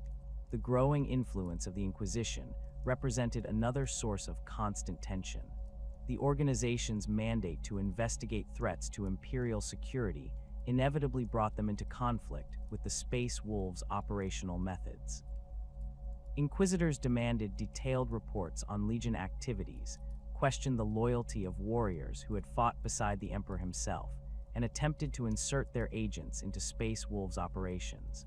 The Wolf King's patience with these intrusions grew thinner with each passing year, particularly when inquisitorial interference resulted in delayed responses to genuine threats. The bureaucratic machinery surrounding the Space Wolves expanded relentlessly, requiring ever larger staffs to handle the documentation and compliance requirements imposed by various imperial institutions. The FANG, the Legion's fortress monastery on Fenris, gradually filled with scribes and administrators whose work seemed disconnected from the martial traditions that had built the structure. The Wolf King found himself spending more time reviewing reports than planning operations, his days consumed by meetings that produced more meetings rather than actionable decisions. The question of the Legion's future became increasingly pressing as Leman Russ contemplated the changes occurring throughout the Imperium. The Codex Astartes had been implemented across most other Space Marine forces, creating standardized organizational structures and tactical doctrines that prioritized predictability over adaptability. While the Space Wolves had been granted exemptions from many of these requirements, the pressure to conform continued to mount as other imperial institutions struggled to coordinate with forces that operated outside established parameters. The Wolf King's growing disillusionment manifested in increasingly frequent hunting expeditions into Fenris's wilderness, where he could escape the administrative burdens of command and reconnect with the primal instincts that had shaped his character. These journeys took him to the most remote regions of the Death World, places where the aurora danced across endless ice fields, and the howling of wolf packs carried messages older than human civilization. The solitude provided temporary relief from the pressures of imperial service, but it also highlighted the growing distance between his personal nature and the requirements of his position. The discovery of the Chaos Cult on Fenris itself represented a profound shock that shattered many of the Wolf King's remaining assumptions about the post-heresy galaxy. The infiltration of his own homeworld by servants of the ruinous powers demonstrated that nowhere was truly safe from corruption, that even the most carefully guarded traditions could be subverted by patient enemies. The investigation that followed revealed the extent to which Chaos had adapted its methods since the heresy, using subtlety and gradual influence rather than open rebellion to achieve its objectives.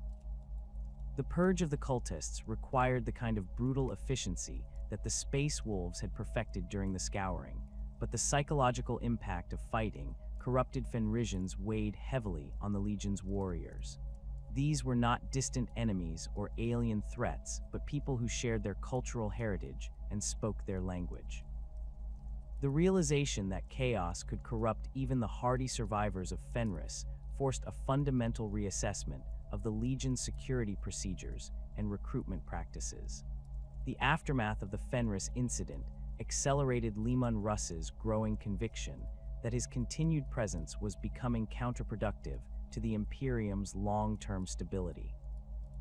The administrative systems that had evolved since the heresy required leaders who could work within established frameworks rather than warriors who preferred direct action to bureaucratic process. The Wolf King recognized that his instinctive responses to problems often created complications that more diplomatically minded commanders could have avoided. The decision to undertake one final great hunt crystallized gradually as Leman Russ contemplated the legends and prophecies that had shaped Fenrisian culture for millennia. The shamanic traditions spoke of a time when the greatest warriors would depart on hunts that would take them beyond the mortal realm, pursuing prey that existed in dimensions beyond normal understanding. The Wolf King began to see parallels between these ancient stories and his own situation, viewing his growing dissatisfaction with imperial service as a sign that his true purpose lay elsewhere. The preparation for this final journey required careful consideration of the Space Wolves' future leadership structure. The Wolf King spent months evaluating potential successors among his Wolf Lords, assessing their capabilities not just as military commanders, but as political leaders who could navigate the complex relationships that characterized the post-heresy Imperium. The selection process emphasized adaptability and diplomatic skill alongside the martial prowess that had traditionally defined Space Wolves' leadership. The great companies were restructured to operate more independently, with each Wolf Lord granted expanded authority to handle situations that might previously have required the Primarch's direct involvement. This decentralization reflected Leman Russ's understanding that the Imperium's size and complexity made centralized command increasingly impractical. The changes were implemented gradually to minimize disruption to ongoing operations, while ensuring that the Legion could continue functioning effectively in his absence. The intelligence networks that had served the Space Wolves throughout the heresy and scouring were expanded and formalized, creating information gathering capabilities that could operate independently of the Primarch's personal involvement. These networks emphasized the detection of chaos corruption and the monitoring of potential threats to Imperial stability, reflecting the lessons learned from the Fenris incident and the broader challenges facing the post-war galaxy. The final gathering of the Space Wolves' leadership took place in the Great Hall of the FANG, beneath banners that bore the battle honors of campaigns stretching back to the earliest days of the Great Crusade. The assembled Wolf Lords represented the finest warriors the Legion had produced, veterans whose scars told the story of humanity's struggle against its enemies. The atmosphere was heavy with the weight of tradition and the uncertainty of an approaching transition that would fundamentally alter the Legion's character. Leman Russ's final address to his warriors drew upon the shamanic traditions that had sustained Fenrisian culture through countless generations of hardship and conflict. He spoke of the great hunt that awaited him, a pursuit that would take him into the warp itself in search of a cure for the Emperor's condition. The Tree of Life mentioned in ancient legends might exist somewhere beyond the material realm, its healing properties capable of restoring the master of mankind to his former glory. The quest would be dangerous beyond measure, requiring him to traverse regions where the laws of reality held no sway, and where the servants of chaos wielded power that defied comprehension. The Wolfdime prophecy that had been preserved in Fenrisian oral tradition provided the framework for understanding this departure. The ancient seers had spoken of a time when the galaxy would face its greatest trial, when the forces of darkness would seem on the verge of final victory. In that hour of ultimate need, the Wolf King would return with the Einherjar, the chosen dead who had proven themselves worthy of eternal battle. This return would herald the final confrontation between order and chaos, a conflict that would determine the fate of all existence. The practical arrangements for the Legion's continued operation were finalized during the weeks following this gathering. The most experienced Wolf Lords were granted additional responsibilities, while younger commanders were assigned mentors who could guide their development during the challenging period ahead. The recruitment and training programs were modified to emphasize the qualities that would be necessary for survival in an increasingly hostile galaxy, while the Legion's equipment and supply systems were reorganized to operate without direct Primarch oversight. The departure itself was conducted with the kind of understated ceremony that characterized Fenrisian culture. There were no grand parades or elaborate speeches, just a simple gathering of warriors who understood that they were witnessing the end of an era. Leman Russ boarded a small vessel that had been specially modified for warp travel, its hull inscribed with protective runes and its systems blessed according to ancient traditions. The ship's destination was known only to the Wolf King himself, though the shamanic rites suggested that his path would take him to regions where time and space held different meanings. The space wolves who remained behind faced the challenge of maintaining their identity and effectiveness without the leadership that had defined them for centuries. The transition was not without difficulties, as different factions within the Legion held varying opinions about how to interpret their Primarch's final instructions. Some advocated for strict adherence to traditional methods, while others argued for adaptation to the changing requirements of Imperial service. These debates reflected broader questions about the role of Space Marine chapters in the evolving Imperial system. The legacy of Leman Russ's departure extended far beyond the immediate impact on the Space Wolves Legion. His final hunt became part of Imperial mythology, inspiring countless tales and legends that spread throughout human space. The prophecy of his return provided hope during the darkest periods of Imperial history, when Xenos invasions and Chaos incursions threatened to overwhelm humanity's defenses. The belief that the Wolf King would return when the need was greatest became a source of strength for Imperial forces facing impossible odds. The influence of Fenrisian culture on the wider Imperium grew in the centuries following Leman Russ's departure, as the traditions he had championed were adopted by other military organizations seeking to improve their effectiveness. The pact-based tactical doctrines developed by the Space Wolves influenced the formation of specialized units throughout the Imperial military, while the shamanic practices that had protected the Legion from Chaos corruption were studied and adapted by other forces facing similar threats. The ongoing search for the Wolf King became a recurring theme in Imperial history, with various expeditions launched into the warp in attempts to locate him or discover evidence of his activities. These missions rarely returned, and those that did brought only fragmentary reports of strange encounters and impossible visions. The mystery surrounding his fate added to the legend, creating a mythology that transcended the historical reality of his achievements during the Great Crusade and Heresy. The Space Wolves themselves evolved in response to their Primarch's absence, developing new traditions and capabilities while maintaining the essential character that had defined them since their founding. The great companies became increasingly independent, each developing specialized roles that reflected the particular strengths and interests of their leadership. This diversification allowed the chapter to respond more effectively to the varied threats facing the Imperium, while preserving the cultural unity that bound all Space Wolves together.